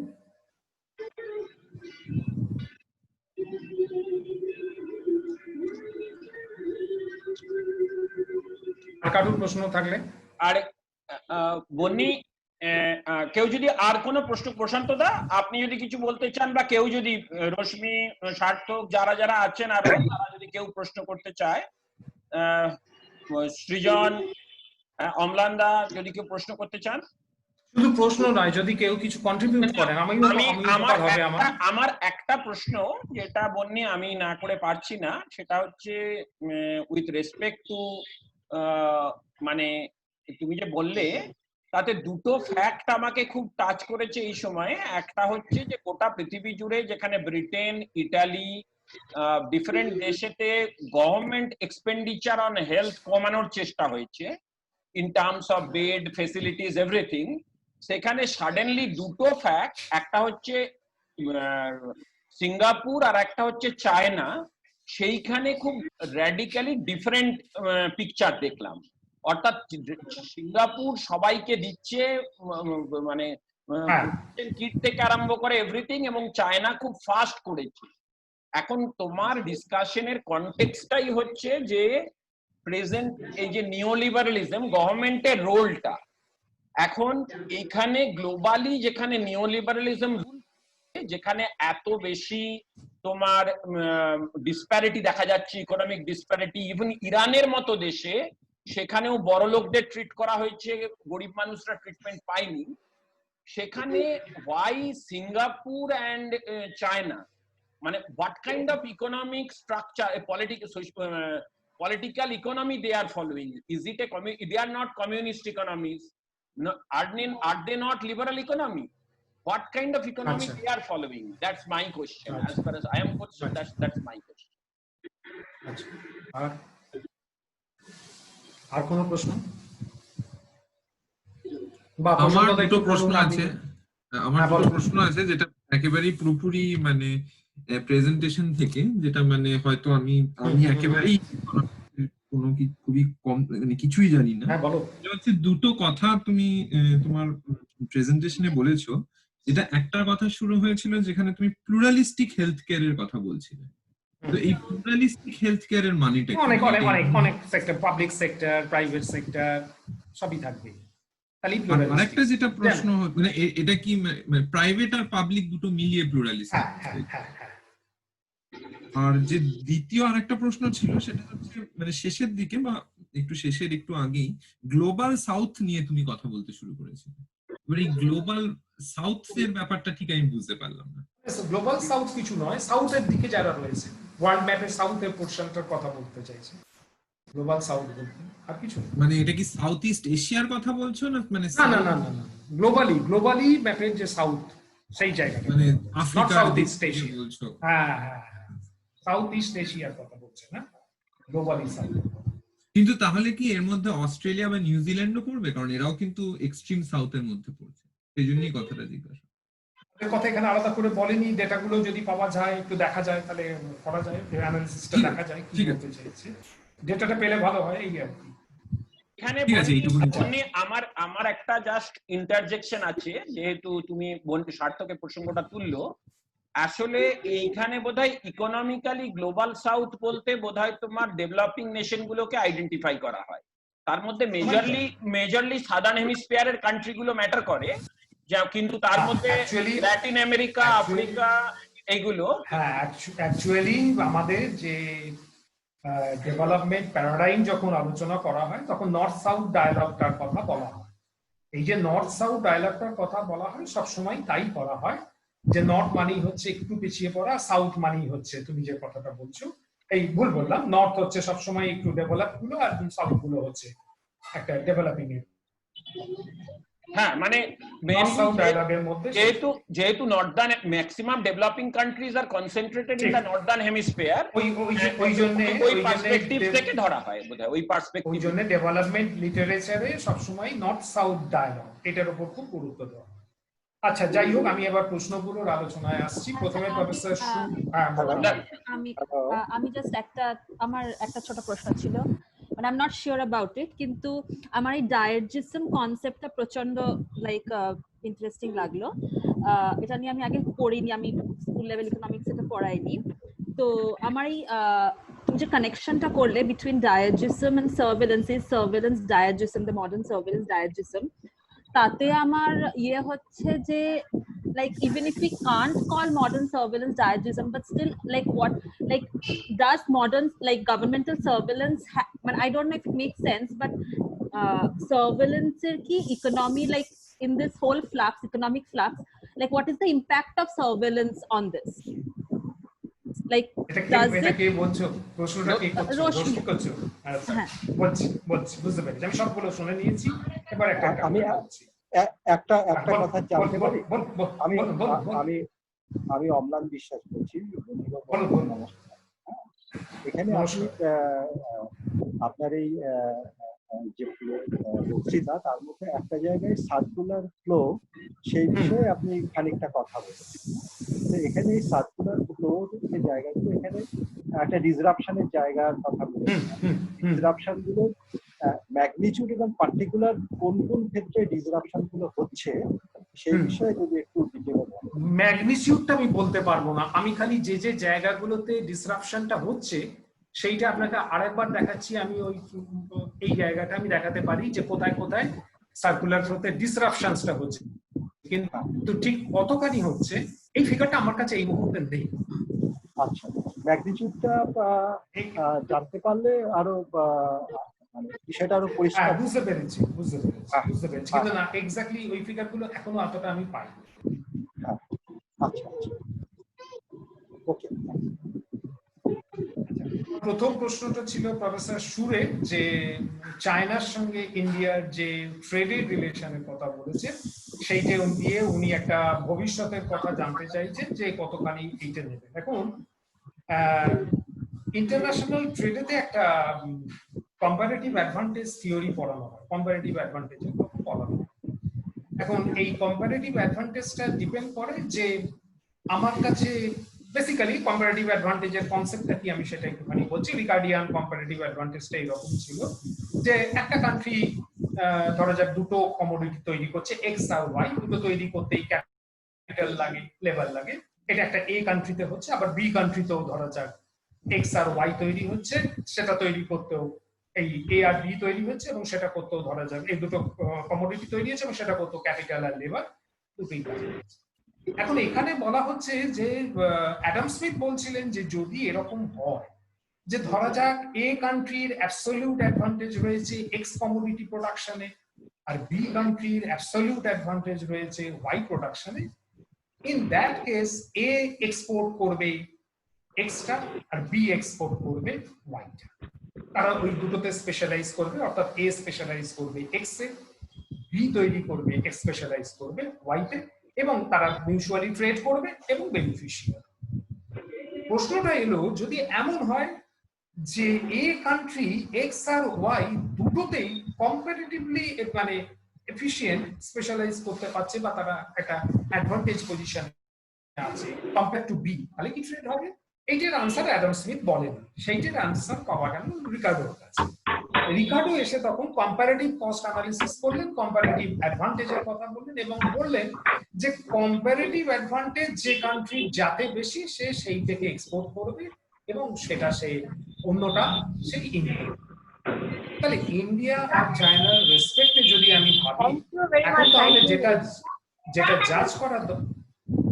জাজ করা দরকার সেটা হচ্ছে এই কম্পারেটিভ অ্যাডভান্টেজ আমার কোন কোন কমোডিটিতে আমি জেনারেট করতে পারছি with given my available resources, given my cost of production. আমি যদি আমার যে যে জায়গাগুলোতে মনে করছি চায়নার সঙ্গে আমি ইম্পোর্ট করব না, আমি নিজের দেশেই তৈরি করতে পারবো, তা তো বটেই, তাহলে তো আমি বুঝতে হবে সেগুলোতে আমি আমার কম্পারেটিভ অ্যাডভান্টেজ পজিশনে আছি। যদি আমি সেটা করতে পারি তাহলে ন্যাচারালি আমার পক্ষে সেটা খুব ভালো হবে, কিন্তু it all depends on how much strength I have gathered to actually accommodate all this factors. এইটা কতখানি আমি করতে পারবো এটা ডিপেন্ড করছে আমি কি ধরনের টেকনোলজি ইউজ করছি, কি ধরনের কম্পারেটিভ অ্যাডভান্টেজের পলিসি আমি অ্যাডপ্ট করছি এবং আমার অ্যাকচুয়াল মোটিভটা করছে। এটা গেলেই এটা করা যাবে বলে আমার মনে হয়। তবে এই বিষয়টা এক্ষুনি বলার মতন জায়গাও নয় বলে আমার মনে হচ্ছে, এটা আর একটু স্টাডি করা বিষয় আছে। তার কারণ একটা ব্যাপার হচ্ছে এই যে এই কম্পারেটিভ অ্যাডভান্টেজ রিকার্ডো দেখে যেতে পেরেছিলেন, কিন্তু রিকার্ডো যেটা দেখে যাননি সেটা হচ্ছে প্রোডাকশনের যে বিভিন্ন রিটার্নস টু স্কেল অপারেট করে, increasing returns to scale, decreasing returns to scale, increasing returns to scale. এই স্কেলটা যদি অপারেট করে তাহলে কম্পারেটিভ অ্যাডভান্টেজ কখন তার পক্ষে যাবে, যেটা পরবর্তীকালে modern theories of trade explain করছে। আমার মনে হয় এর জন্য পল ক্রুগম্যান অনেকটা রেসপন্সিবল, এবং পল ক্রুগম্যানের ভীষণ ভালো কাজ রয়েছে এইগুলোর ব্যাপারে, এবং সেইগুলো দিয়ে অ্যানালিসিসটাকে যদি করতে হয় তাহলে হয়তো ব্যাপক পাওয়া যাবে। কিন্তু তার আগে সবচেয়ে বেশি দরকার কোন কোন কমোডিটিতে কার কার কম্পারেটিভ অ্যাডভান্টেজ আছে এই লিস্টটা জেনারেট। প্রফেসর সুর, এর বেশি আর কিছু বলতে পারবো না এখন আপাতত। না না, থ্যাংক ইউ পন্ডিতা। আচ্ছা, এর পরের যে প্রশ্নটা ছিল সেই প্রশ্নটা হচ্ছে সুজিতের, সেটা হচ্ছে যে কতগুলো স্টেট হেলথ কেয়ারে, যাদেরকে আমরা ডেভেলপ কান্ট্রি জানি, যারা নিউলিবারাল পলিসি ফলো করছে, তারা কিভাবে হেলথে এই ব্যাপারটা করছে। এইখানেই লুকিয়ে আছে একটা গভীর রহস্য। রহস্যটা এই যে প্রথম কথা, আপনি যদি পিওর মেইন স্ট্রিমের ইকোনমিক্সদের জিজ্ঞেস করেন নিউলিবারালিজমের কথা, তারা উড়িয়ে দেয়, তারা এসব মানে। আপনি কোথাও শুনতে পাবেন না কৌশিক বসু, প্রণব বর্ধন এদের লেখায় নিউলিবারালিজমের কনসেপ্ট নিয়ে আলোচনা করছেন বা কোথাও এটা মেনশন করছে। এটা মেনশন করেন। কেন মেনশন করেন না তার একটা বড় কারণ হচ্ছে এরা ঠিক ওইভাবে স্টেট এবং ইকোনমিক ইন্টারাকশনকে দেখেন। এখন ব্যাপারটা হচ্ছে এই যে একদল লোক, যাদের মধ্যে অন্যতম ডেভিড হার্ভে।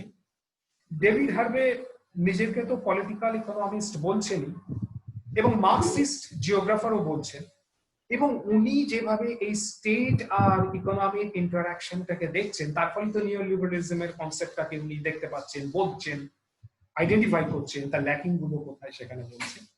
এখন এর নেচারটা কিন্তু সব স্টেটে সব জায়গায় সমান নেই, যে কারণেই তুমি সিঙ্গাপুরে যেরকম সুজিত ছবিটা দেখতে পাচ্ছ, চায়না যে জায়গাগুলোতে ডেভেলপ করতে চাইছে করতে পারছো, নিউলিবারালিজমের ক্যারেক্টারটা কিন্তু সব জায়গায় নেই। আসলে এই প্রসঙ্গে ডেভিড হার্ভে একটা খুব ইন্টারেস্টিং কথা বলছেন। ওর একটা খুব ইন্টারেস্টিং বই আছে, আমি অনেককেই সাজেস্ট করবো বইটা পড়তে, 17 Contradictions of Capitalism। এই বইটাতে উনি প্রথমে কন্ট্রাডিকশনস নিয়ে কথা বলছেন। এখন ব্যাপারটা হচ্ছে এই যে কন্ট্রাডিকশনস খুব ভালো জিনিস, কারণ কন্ট্রাডিকশনস থাকলেই তবে আমি ইনোভেশনের কথা ভাববো, তবেই আমি বেরোবার কথা ভাববো, তবেই নতুন কথা ভাববো। কিন্তু দেখতে হবে এই কন্ট্রাডিকশনস গুলো ক্রমশ অ্যাকুমুলেটেড হতে হতে ক্রাইসিস না জেনারেট হবে। কন্ট্রাডিকশনস গুলো যখন কোনোভাবেই অ্যাকুমুলেটেড হতে হতে ক্রাইসিস জেনারেট করে, তখন কিন্তু একটা ইকোনমিতে সাংঘাতিক একটা সিচুয়েশন আসে। তো সুতরাং আমি ধরে নিতে পারি যে চায়না, সিঙ্গাপুর এই জায়গাগুলোতে কন্ট্রাডিকশন আছে, but they still are trying to mitigate this contradiction by introducing some sort of compromising principles, এবং তার জন্যই হয়তো এই ব্যাপারটা হচ্ছে। আর যে দেশগুলোতে আমরা দেখতে পাচ্ছি এখনো সেই জায়গাটা নেই, সেই জায়গাগুলো তো আমার মনে হয় যে এরকম থাকবে না, একটা ট্রান্সফরমেশন হয়তো আসবে এবং অচিরেই হয়তো এই চেঞ্জটা একটা দেখা দেবে। আর রশ্মির যে প্রশ্নটা ছিল সেটা হচ্ছে সার্ভাইলেন্স আর ডায়ার্জি স্টেটের মধ্যে। এখন এই যে বললাম যেটা, যে ডায়ার্জি স্টেটের যে কনসেপ্টটা উঠে আসছে, এটা একটা স্টেট লেড ডেভেলপমেন্টের কথা ভাবা হচ্ছে। অর্থাৎ স্টেট সবকিছুতে মনে করছে যে আমি অ্যাজ এ হোল কাজ করবো। অ্যাকচুয়ালি ব্যাপারটা কি জানো তো, ব্যাপারটা হচ্ছে ডেভেলপমেন্টের কনসেপ্টটা হচ্ছে যে এই ডেভেলপমেন্টের কনসেপ্টটা হচ্ছে ইমানেন্ট নয়, এটা একটা ইমিনেন্ট। ইমিনেন্ট মানে হচ্ছে কেউ কারুর যেন ডেভেলপমেন্ট করে দিচ্ছে, ডেভেলপমেন্ট অ্যাজ এ প্রসেস সোসাইটির মধ্যে দিয়ে যেটা হয়ে এসছে। ধরো ফিউডালিজম ভেঙেছে, ভেঙে ক্যাপিটালিজম এসছে, কেউ মানেনি, আপন ভাবে নিজের সিস্টেমটা ভেঙে কিন্তু এই জায়গাটা এসছে, ক্যাপিটালিজম এসছে। ক্যাপিটালিজম ভাঙতে ভাঙতে যে জায়গাটা আসছে, এটাও আসছে through the social change, through the process. সুতরাং আর যখনই আমি স্টেট লেড ডেভেলপমেন্টের কথা ভাবছি, তার মানে আমি কিছু ডেভেলপমেন্ট পলিসি ইম্পোজ করছি, আমি নিজের মতো করে ভাবছি এর এই ডেভেলপমেন্ট দরকার, এর এই ডেভেলপমেন্ট দরকার, এটা ভাবছি। ডায়ারজি স্টেট টোটালি দায়িত্বটা নিয়ে ফেললো যে ডেভেলপমেন্ট মানে আমি এই ইন্ডাস্ট্রিয়ালাইজেশন এইভাবে হবে এই। আর এখন যে গভর্নমেন্ট সার্ভেলেন্সের কথা আমি বলছি, এই সার্ভেলেন্সটা আমি বলছি কিন্তু শুধুমাত্র এই কনটেক্সটে, অর্থাৎ এই যে প্যান্ডেমিকের কনটেক্সটে গভর্নমেন্টকে দুটো কাজ করতে হচ্ছে। একটা ডেথ টোলটা মিনিমাইজ করা, যাতে ভাইরাসটা স্প্রেড না করে, তার জন্য লকডাউন, হ্যানা ত্যানা নানান মেজার্স গভর্নমেন্ট নিচ্ছে। সাইমালটেনিয়াসলি যে ক্রাইসিস ইকোনমিতে অ্যাগ্রাভেটেড হতে পারে, সেইটি যাতে অ্যাগ্রাভেটেড না হয়, যেখানে যেখানে শর্টেজ না অ্যারাইজ করে, এই দুটোর মধ্যে ব্যালেন্স, এটাকে মেনটেন করা। এইটা করতে গেলে গভর্নমেন্টকে অনেকটাই সার্ভেলেন্সের ভূমিকা নেওয়া হচ্ছে। কিন্তু আমার কথা হচ্ছে যে ওই যে ইকোনমিস্ট বলছে যে ওয়ার্ল্ড যেন একটা ডায়ারজি স্টেটের দিকে মুভ করতে হবে, আমাদের প্রাইম মিনিস্টার বলছেন এই ডায়ারজি স্টেটের কথা, সেলফ রিলায়েন্ট হওয়ার কথা ভাবছেন। আমি প্রশ্নটা রাখছি এই কারণেই আমার আলোচনা যে এই ডায়ারজি স্টেট মানে কি কেবলমাত্র শুধু সার্ভেলেন্স? আদারওয়াইজ সেইখানে নিউট্রাল পলিসি যে কনটেক্সটে রয়েছে, সেই কনটেক্সটে আমি যে ছবিটা আপাতত যেটুকু আমি দেখতে পেলাম আমার within my limited capacity of knowledge, আমি যেটা রিপ্রেজেন্ট করতে পারলাম, তাতে কিন্তু আমি ডায়ারজি স্টেটের ওই যে রোলটা হওয়া উচিত এই মুহূর্তে in the context of pandemic, এটা আমি দেখতে পাচ্ছি। সার্ভেলেন্সটা খুব আছে acute, but not that nature of the dirigiste state. এই তো ছিল প্রশ্ন আপনাদের। না, আমার দুটো প্রশ্ন আছে বন্ধু। বলো বলো বলবো? হ্যাঁ বলো। আচ্ছা, প্রথমত হচ্ছে যে প্রফেসর সুর যেটা বললেন যে, বা আমরাও কাগজে পড়ছি যে চায়না থেকে যদি ইন্ডাস্ট্রি সরে আসে তাহলে India will be a very good অ্যাডভান্টেজের পজিশন যে ইন্ডাস্ট্রি এখানে হতে পারে। কিন্তু সেটা আমরা প্রথম দিকে শুনছিলাম। তারপরে আমরা যেটা জুন মাসের মাঝামাঝি দেখলাম যে ইন্ডাস্ট্রিগুলো কিন্তু সেরকম করে এলো না, বা অন্য দেশগুলো যেমন হচ্ছে ইন্দোনেশিয়া বা ব্যাংকক, এই দেশগুলো কিন্তু ইন্ডাস্ট্রি অনেক চলে এলো।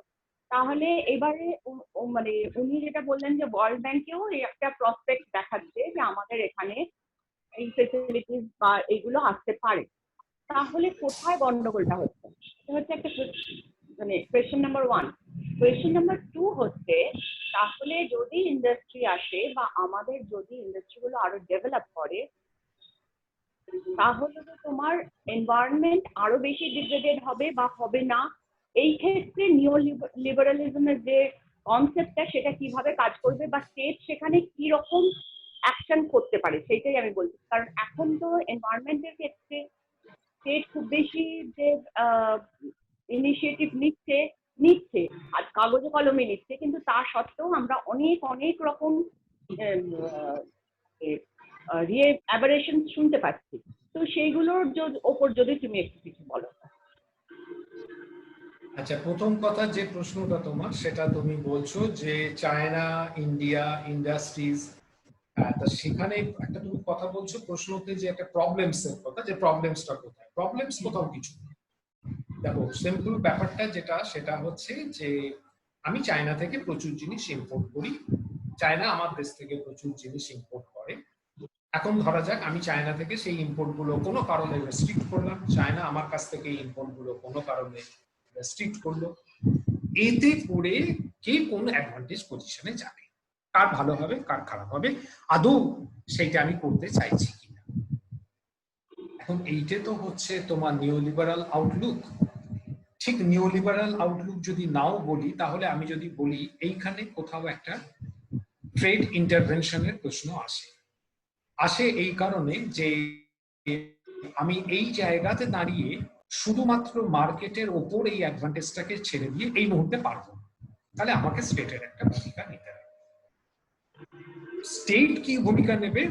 ধরা যাক চায়না থেকে যে জিনিসগুলো আমি ইম্পোর্ট করতাম, আমি ডিসাইড করলাম এগুলো করবো না, তাহলে আমাকে যেটা করতে হবে, state along with the firms, তাকে এই একটা নেগোসিয়েশনে যেতে হবে যে এই জিনিসগুলো আমার দেশে তৈরি হবে at the same level of cost, আমাকে করতে হবে। এই তো মুদ্রা ব্যাপারটা তো সাধারণ কথায় এই আমরা বুঝবো।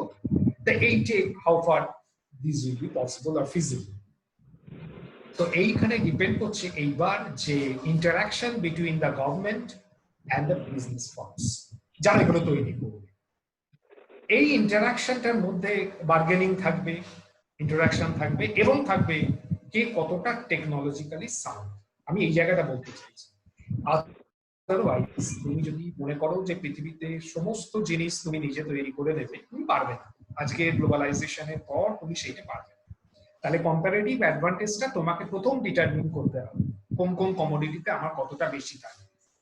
যাকেই দায়িত্বটা দেবে, যদি গভর্নমেন্ট নিজের হাতে এটা করতে চায়, এই মুহূর্তে this is not possible for the government to carry on production for this items.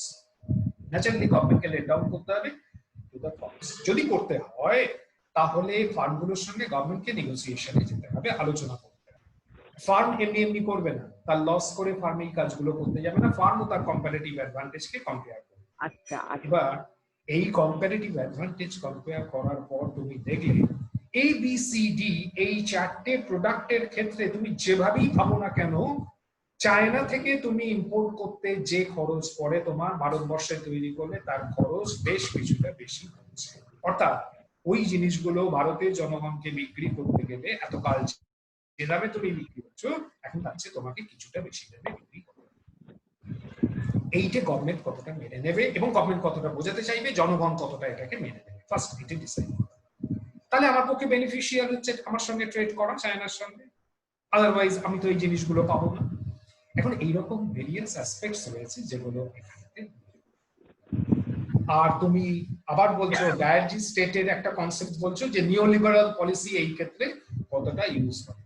দেখো, নিওলিবারাল পলিসি বলে তো অ্যাজ সাচ কিছু নেই।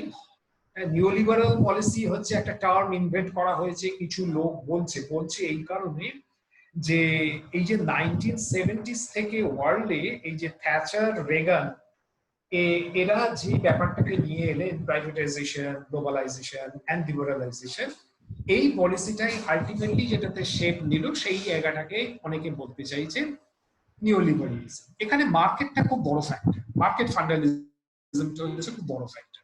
স্টেটের রোলটা থাকছে কিন্তু খুব মিনিমালিস্ট, এবং স্টেটের রোলটা কিরকম হয়ে যাচ্ছে বলছে যে নিওলিবারালিজমে স্টেটের যে ডেভেলপমেন্টালিস্ট যে রোলটা ছিল এইটা মিনিমাম হয়ে যাবে।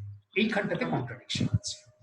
যদি আজকে ইন্ডিয়া গভর্নমেন্ট নিওলিবারাল পলিসিতে স্টিক করে থাকতে চায় তাহলে তাকে ডেভেলপমেন্টালিস্ট ভার্সনটা বদলাতে হবে। কিন্তু এখন এই মুহূর্তে প্যান্ডেমিক আমাদের সামনে যে ক্রাইসিস তৈরি করেছে, তাতে এই ডেভেলপমেন্টালিস্ট ভার্সনটা থেকে সরে গেলে কিন্তু তুমি ব্যাপারটাকে লেজিটিমাইজ করতে পারবে।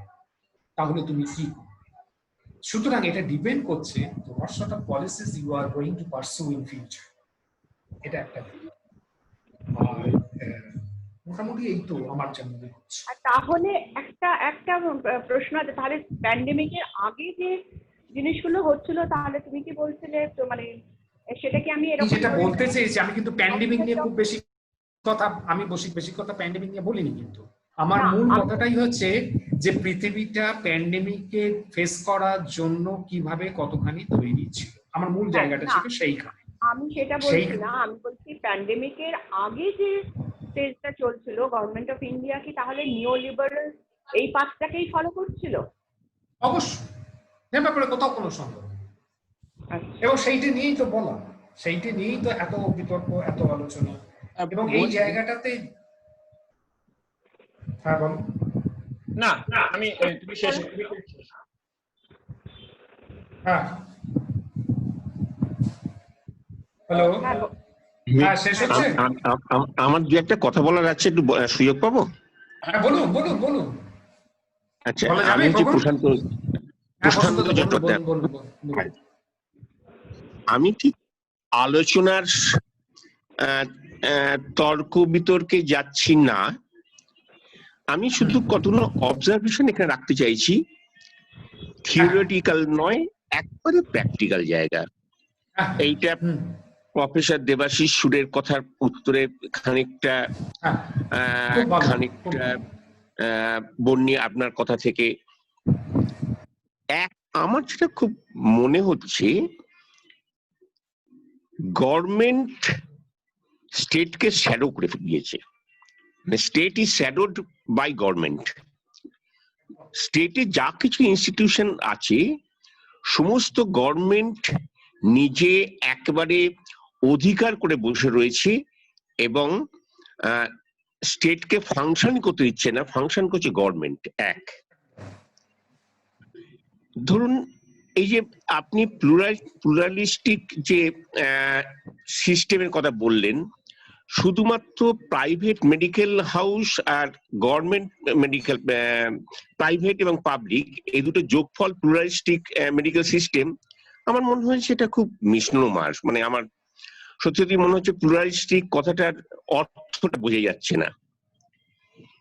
এখন ধরুন চীনের সঙ্গে যে বাণিজ্যের ব্যাপারটা, এই যে কোভিড-19 যে জায়গাটা, আমরা 1984 থেকে মানে জাস্ট নরসিংহ রাওয়ের সময় থেকে, যখন মনমোহন সিং যখন অর্থমন্ত্রী হয়েছে, তখন থেকে আমরা নিও লিবারাল অ্যাটিটিউডটা দেখতে পাচ্ছি।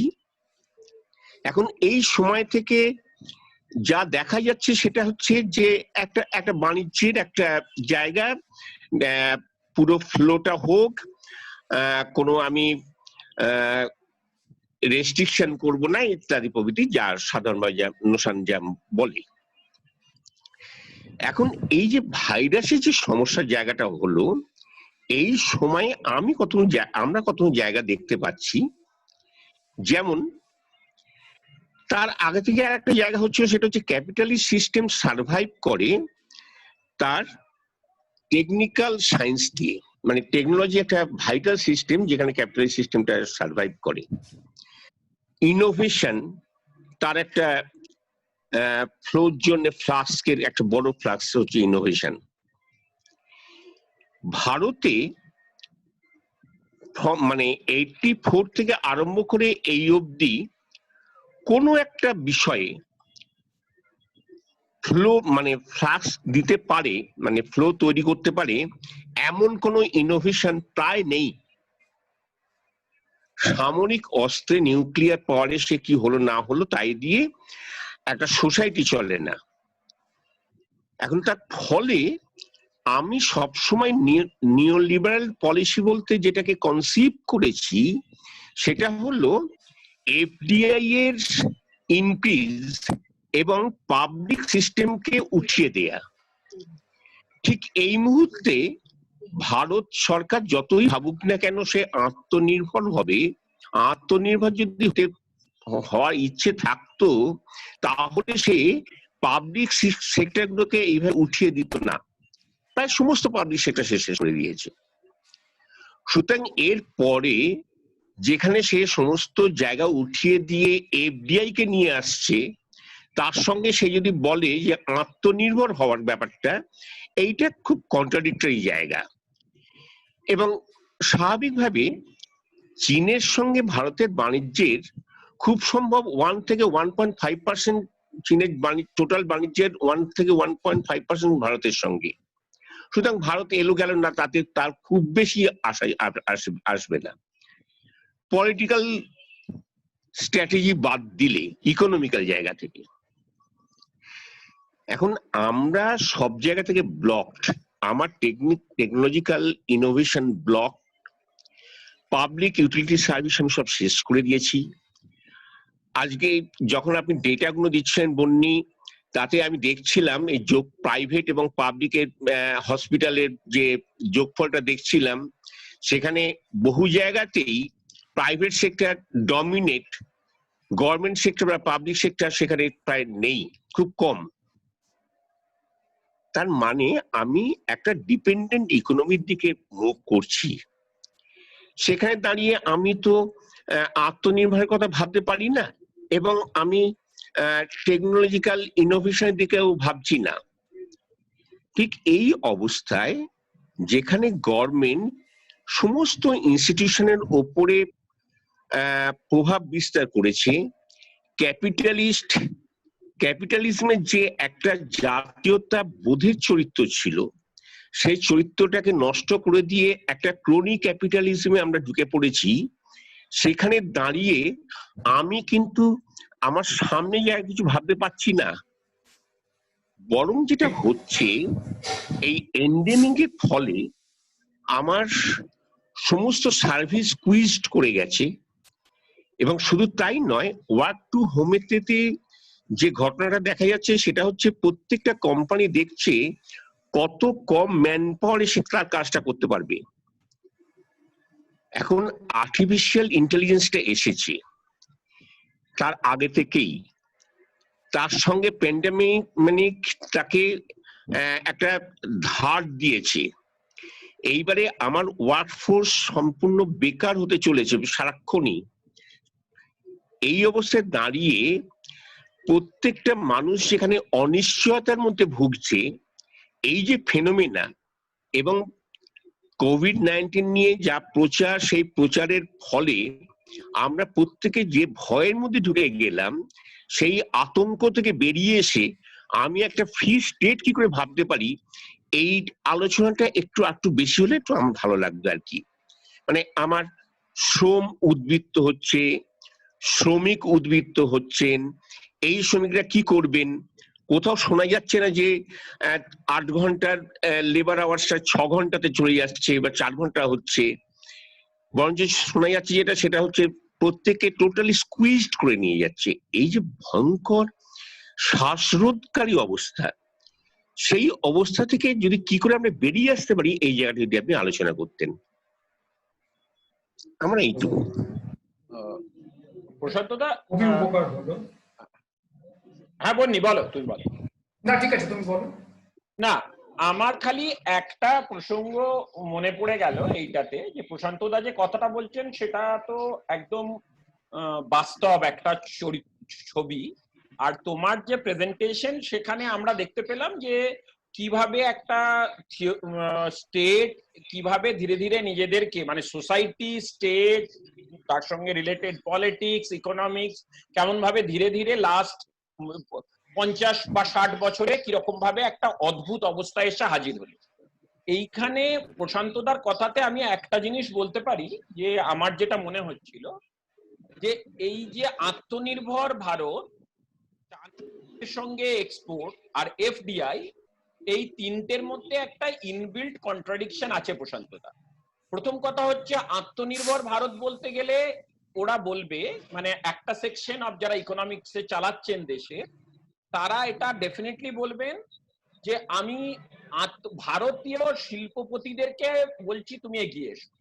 মানে আত্মনির্ভর বলতে আমি পাবলিক সেক্টর ইউনিট বলছি না, আমি বলছি দেশীয় এন্টারপ্রেনিয়ার। সেটা হচ্ছে একটা ভাবে তারা ইন্টারপ্রেট করবেন, অর্থাৎ আত্মনির্ভর করবে দেশীয় এন্টারপ্রেটাররা।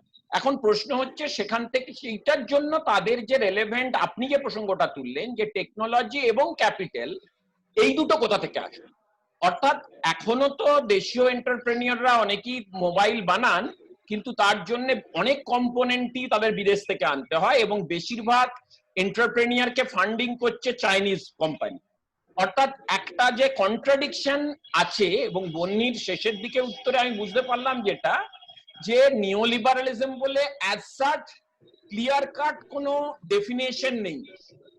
এখন এখানে এইটা একটা অদ্ভুত সোনার পাথর বাটি দাঁড়িয়েছে। আমার যতটুকু মনে হয়েছে যে আমি যখন যতটুকু পাচ্ছি একটা সেকশন অফ ক্যাপিটালিস্টের জন্য সেই সুবিধাটাকে নিয়ে আসছি, পিচিন করিয়ে দিচ্ছি। আমার যখন ক্যাপিটালের দরকার, যখন আপনার আম্বানি, অনিল আম্বানির টাকার দরকার হচ্ছে, তখন চাইনিজ ব্যাংক থেকে নিয়ে আসছে। দিয়ে আমরা কি বলছি না, অনিল আম্বানি দেশীয় ক্যাপিটালিস্ট, সে বানাচ্ছে ইন্ডিয়াতে। অর্থাৎ ক্যাপিটাল এলো চায়না থেকে, টেকনোলজি এলো ফ্রান্স থেকে, বানাচ্ছে পুনাতে অনিল আম্বানি বলে একটি লোক যার ইন্ডিয়ান অরিজিনের আছে। তো এইটাকে আত্মনির্ভর বলাটা, এটা বোধহয় শুধু ভারতবর্ষের ক্ষেত্রে নয়, গোটা পৃথিবীর ক্ষেত্রে। কিন্তু ইন্টারেস্টিং পিকচার যেটা খুব ভালোভাবে ইমার্জ করছিল বন্নির প্রেজেন্টেশন থেকে আমার মনে হচ্ছিল, যে আমি যদি চায়নাতে ফিরে যাই, তাহলে আমি যদি চাইনিজ ব্যাংকগুলোকে দেখি, যেগুলো এই মুহূর্তে পৃথিবীর লার্জেস্ট কর্পোরেট, সেই ব্যাংকগুলোর নেচার কি? Is it private bank or is it a government bank? That is where the question lies. তাহলে ওই যে largest China, bank of China, তিনটে লার্জ ব্যাংক যারা এই মুহূর্তে গ্লোবালি দ্য বিগেস্ট ইকোনমিজ এর মধ্যে পড়ে আর কি, এই ব্যাংকগুলোর নেচারটা কি? কেন কি এর উপরে ডিপেন্ড করে আছে যে ও চাইনিজ গভর্নমেন্টের কন্ট্রোল যদি ওই ব্যাংকগুলোর উপর থাকে তাহলে সে তাকে কিভাবে ম্যানেজ করছে। এখন এই জায়গাগুলোতে খুব স্পেসিফিক্যালি বলা বোধহয় আমাদের কারুর জন্য, মানে it is not only the Covid.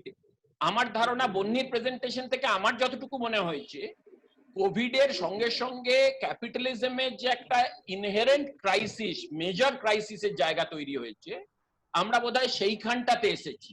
R Covid বোধহয় সেইটাতে একটা খুব ক্রিটিক্যাল ডাইমেনশন অ্যাড করে দিয়েছে যে ইকোনমিক ক্রাইসিস ছিল। আর ইন্ডিয়ার ক্ষেত্রে সেটা বোধহয় প্রশান্তদা আপনি যেটা বললেন সেইটা থেকে আমার মনে হয়েছে। তো আপনার পয়েন্টগুলো থেকে সেটা মনে হয়েছে ইন্ডিয়া আরো বেশি এক্সপোজড হয়ে গেছে এই আনডিফাইন্ড নিও লিবারাল একটা ধারণাতে, যেটা আগে থেকে মনমোহন সিং এর সময় থেকে ফলো করতে শুরু করেছিলাম আমরা, সেইখানে এসে দাঁড়িয়ে। মানে আমার এটাই অবজারভেশন ছিল প্রশান্তদা এবং বন্যিকে। যদি আর কারোর কোনো না, তুই দেখো সেটা হচ্ছে যে কোভিড আমরা ধরো অ্যাকচুয়ালি চীন যাই বলুক না কেন সেটা খুব সম্ভব এখন অব্দি যা খবর সেটা হচ্ছে অক্টোবর নভেম্বর থেকেই ওটা শুরু হয়েছে। আমরা এখানে জানুয়ারি ফেব্রুয়ারি থেকে আমরা বুঝতে পারছি। এটা হচ্ছে একটা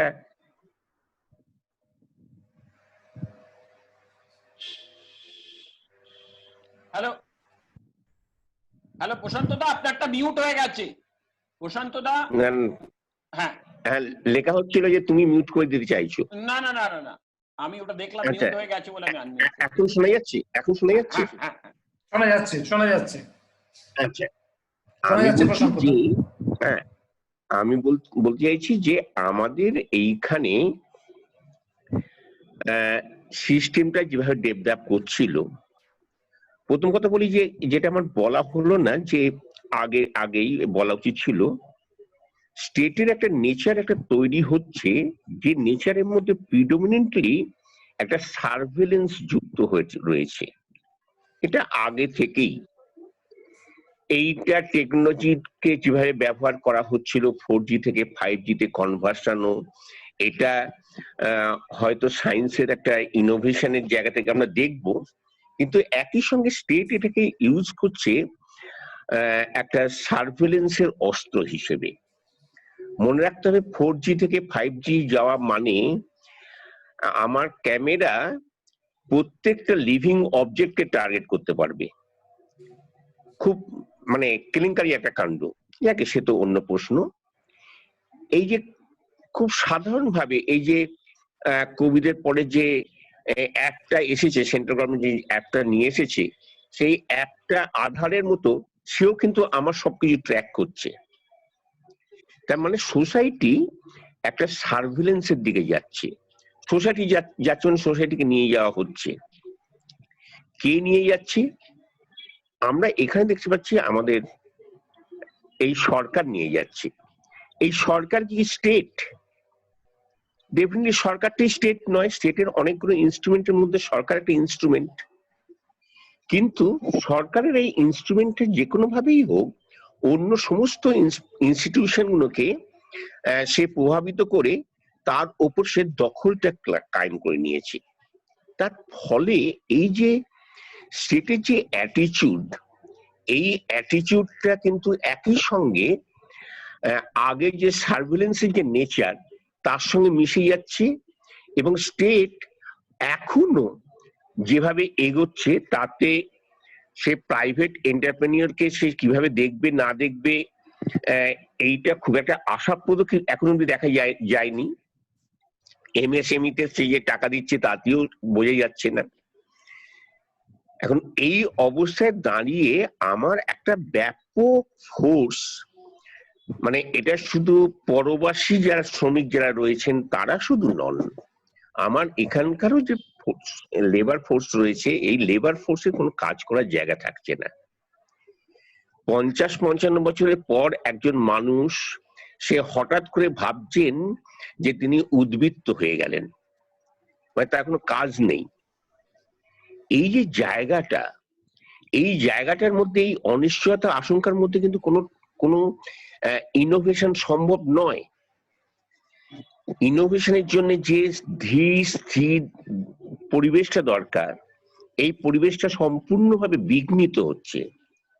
আমি এখানে এবার জায়গাটা কোথায় রাখবো? কোভিড হওয়ার ফলে আমরা একটা ফিজিক্যাল ডিস্টেন্সকে সোশ্যাল ডিস্টেন্স নিয়ে একটা ক্যাটেগরিতে ফেলেছি, যে অত্যন্ত জঘন্য। সামাজিক নৈকট্যের জায়গায় আমরা সামাজিক দূরত্বের জায়গাটা প্রিচ করতে শুরু করে দিয়েছি। এইবারে এইখানে এসে আমি যখন একজনের সঙ্গে দূরত্ব মেনটেন করছি, অথচ আমি যদি পুঁজিবাদী সমাজটা যদি বিরোধিতা করি, তাহলে আমার রাস্তায় নামা উচিত ছিল। আমি কিন্তু রাস্তায় নামতে পারছি না। আমরা সবাই বাড়িতে বসে রইলাম। যে লেবার ফোর্স রয়েছে, যে লেবারটা এখন এআই এর জন্য 8 ঘন্টার লেবারটা 4 ঘন্টা দিলেই ক্যাপিটালিস্টের জায়গাটা মিটে যায়, তা সত্ত্বেও তার 8 ঘন্টাই দিতে হচ্ছে, তার টাইমটা নেই। অথচ এই যে এক্সেস লেবারটা, এইটা আমার একটা অ্যাসেট হতে পারতো সোশ্যাল রেভলিউশনের ক্ষেত্রে, রেভলিউশন বা র্যাডিক্যাল কোনো চেঞ্জের ক্ষেত্রে। আমি সেইটার জন্য কার জায়গা ভাবছি না। বন্নি ডেফিনেটলি ভারী সুন্দরভাবে সমস্ত জায়গাটা ধরেছেন। প্রথম থেকে উনি যে জায়গাটা নিচ্ছেন, যদিও আমার একটু অসুবিধা হয়েছে, ওই ফিগার গুলো সমস্ত পড়তে পারিনি, ছোট মোবাইল বলে। কিন্তু আমার কাছে আজকে প্রশ্ন যেটা, সেটা হচ্ছে ঠিক এই অবস্থায় দাঁড়িয়ে এই যে স্ট্যাগনেশনটা, পলিটিক্যাল স্ট্যাগনেশন, নিঃশ্বাস নেবার স্ট্যাগনেশন, একটা ফ্রি থিঙ্কিং এর স্ট্যাগনেশন, সেখানে দাঁড়িয়ে আমি নিঃশ্বাসটা নেবার পদ্ধতিটা কি হবে, এই ওয়ে আউটটা যদি আলোচনা হতো আর একটু ভালো হতো। বন্নি, হ্যালো বন্নি, আমার মনে হচ্ছে বন্নি বোধহয় ডিসকানেক্টেড হয়ে গেছে বোধহয়। বন্নিকে আমি দেখতে পাচ্ছি না। হ্যাঁ, বন্নি বোধহয় এসেছে, দাঁড়ান আমি। হ্যালো বন্নি, তুমি শুনতে পাচ্ছ? হ্যালো বন্নি,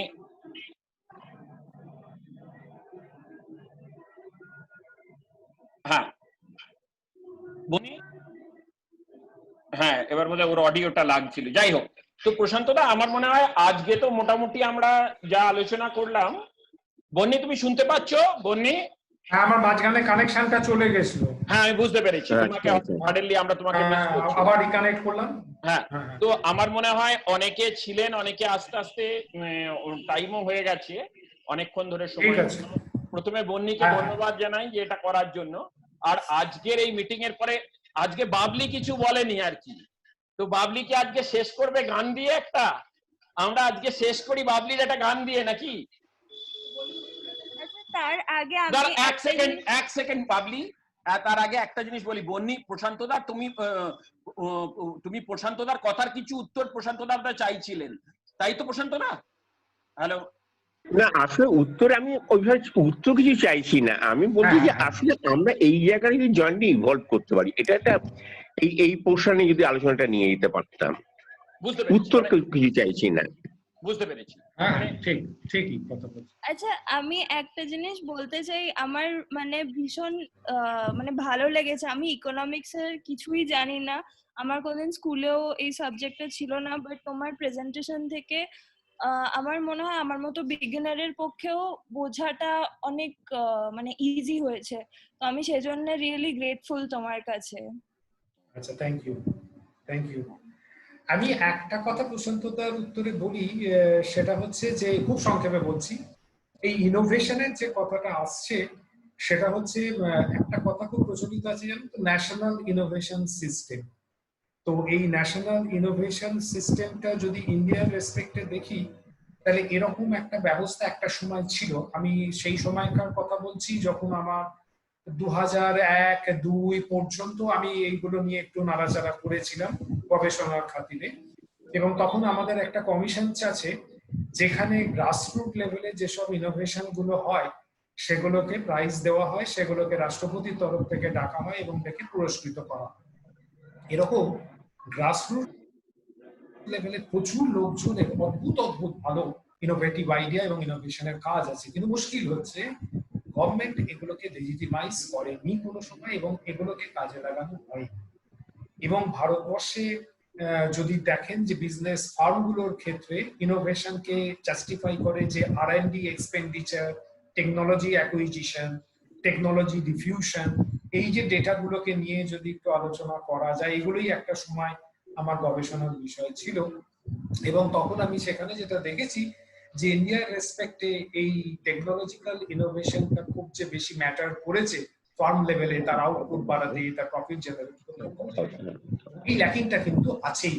এরপরে আপনি সঠিক কথাই বলেছেন যে ইনোভেশনের এই জায়গাটা খুব দুর্বল আর কি মানে রয়েছে, এবং সেটাকে স্টেট কখনো লেজিটিমাইজ করছে না, এটা কথা।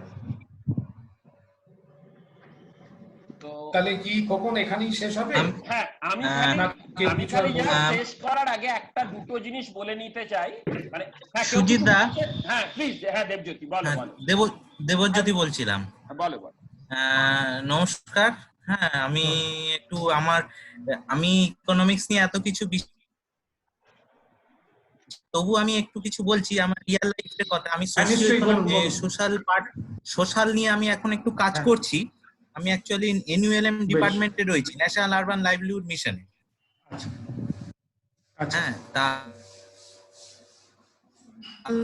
চিত্র দেখে মনে আমি খুব ছোট জায়গায় যদিও কাজ করেছি, তা আমার মনে হয়েছে গভর্নমেন্ট একটা প্রজেক্ট তৈরি করছে এবং গভর্নমেন্ট তৈরি করার পরে যখন সেটা ইমপ্লিমেন্টের জায়গায় আসছে, যখন সোশ্যাল মানুষ মানে একদম গ্রাসরুটের যারা ইকোনমিক্যালি খুব উইক সেই সেকশনের মানুষদের নিয়ে তখন সেই যে কাজটা যেটা হচ্ছে সেইটা তারা বেনিফিটেড হচ্ছে না সেই কাজ দিয়ে। পলিটিক্যালি এত বেশি মুভমেন্ট হচ্ছে যে অ্যাকচুয়াল যে সমস্ত বেনিফিট লোকেরা বেনিফিট হলে সোশিও ইকোনমিক কন্ডিশনটা আমাদের ক্রমাগত বাড়বে, সেই জায়গাটায় আমাদের আসছে না।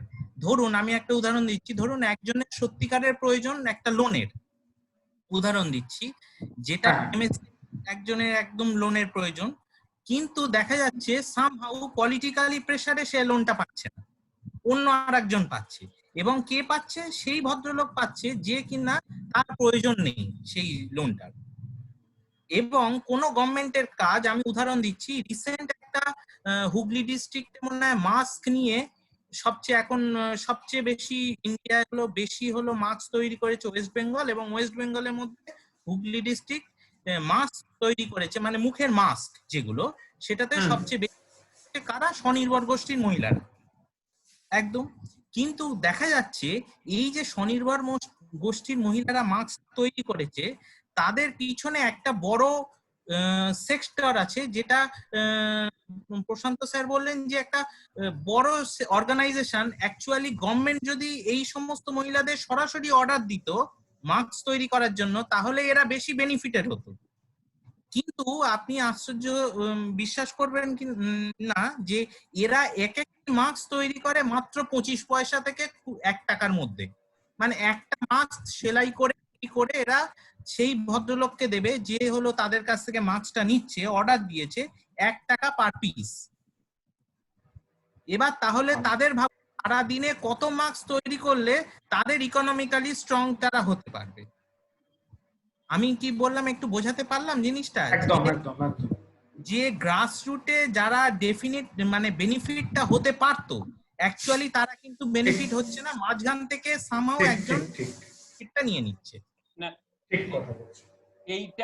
এইটা বোধহয় এটার আরো বড় একটা ইয়েতে আলোচনা হলে ভালো হয়। আমার মনে হয় এরকম ব্যাপারগুলোতে আজকে যে আলোচনাটা শুরু হলো, বন্নি তুমি কিছু বলবে দেবজ্যোতির উত্তরে? না, কিছু বলবো না, বরং দেবজ্যোতি বাবুই নেক্সট একটা বলুন না, তার এক্সপেরিয়েন্স আর এই ঘটনা একটা বক্তব্য যদি আমরা। নিশ্চয়ই আমরা খালি ভালো হয়, সেটা খুব ভালো হয়। আমি একটাই খালি যে প্রসঙ্গটা বাদ চলে গেল, সেইটা আমি খালি একটা জাস্ট বলে এইটাকে শেষ করতে চাইছি।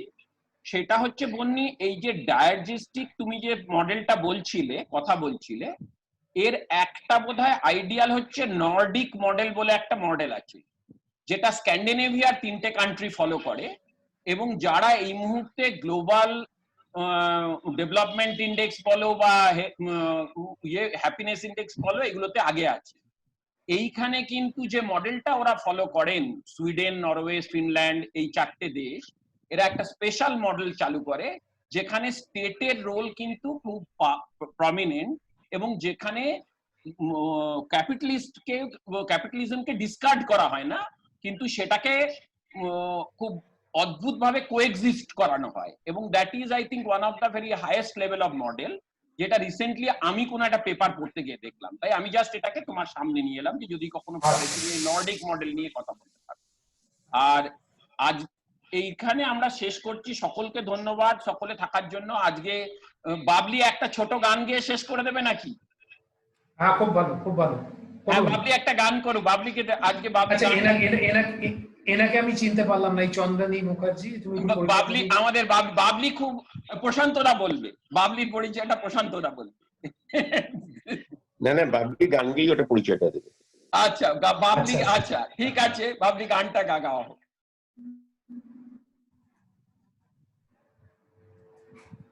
मंजिल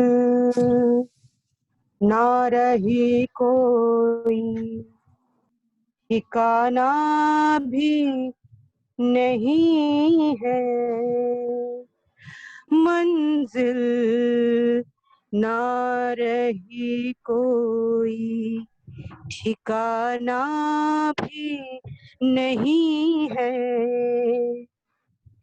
वापस मुझे घर लौट के जाना भी नहीं है, मंजिल ना रही कोई, ठिकाना भी नहीं है, मरने की कोई राह निकाली नहीं जाती,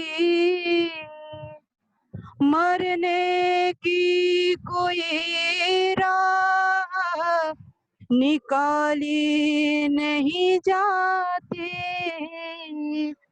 अब जीने के लिए कोई बहाना भी नहीं है, वापस मुझे घर लौट के जाना भी नहीं है, मंजिल ना रही कोई, ठिकाना भी नहीं है, मैंने ही सिखाया था उसे तीर चलाना, मैंने ही सिखाया था उसे तीर चलाना, अब मेरे सिवा कोई, अब मेरे सिवा कोई निशाना भी नहीं है, वापस मुझे घर लौट के जाना भी नहीं है, मंजिल ना रही कोई, ठिकाना भी नहीं है, ये शहर गनीमत है, कहाँ जाओगे राही, ये शहर गनीमत है, कहाँ जाओगे राही, ये शहर गनीमत है, कहाँ जाओगे राही, वो लोग नहीं है, वो जमाना भी नहीं है, वापस मुझे घर लौट के जाना भी नहीं है, मंजिल ना रही कोई, ठिकाना भी नहीं है। वाह वाह वाह वाह, খুব সুন্দর, খুব খুব সুন্দর। সুন্দর, খুব ভালো হয়েছে। তাহলে বন্নি তোমাকে স্পেশাল থ্যাঙ্ক দিয়ে এবং আচ্ছা, প্রশান্তদা, লাভলি, রশ্মি, সার্থক, দেবজ্যোতি, দিয়া আর চিনু সবাইকে থ্যাঙ্কস দিয়ে আজকে শেষ করি। প্রশান্তদা, আপনাকে শেষ করার সময় একটা অনুরোধ আছে, এর পরের প্রেজেন্টেশনটা যদি আপনি আমাদেরকে ইন্ডিয়ার এক্সিস্টিং যে কন্ডিশন তার উপরে যদি কিছু বলেন আমাকে, কোভিড এবং এই যে ক্রাইসিস এর উপরে প্র্যাকটিক্যালি কিছু বলেন। হ্যাঁ, খুব ভালো হবে সেটা, হ্যাঁ, খুব ভালো হবে প্রশান্ত। তাহলে আমরা একটা ডেট করে সবাইকে জানিয়ে দেবো। প্রশান্তদা পরের দিন আমাদেরকে বলবে, আর দেবজ্যোতি তুমি তোমার পরে তুমি এনিউ এক্সপেরিয়েন্স শেয়ার করো আমাদের সাথে। আচ্ছা ঠিক আছে, okay, thank you everyone, thank you, ধন্যবাদ সবাইকে। ধন্যবাদ। Good afternoon. ধন্যবাদ।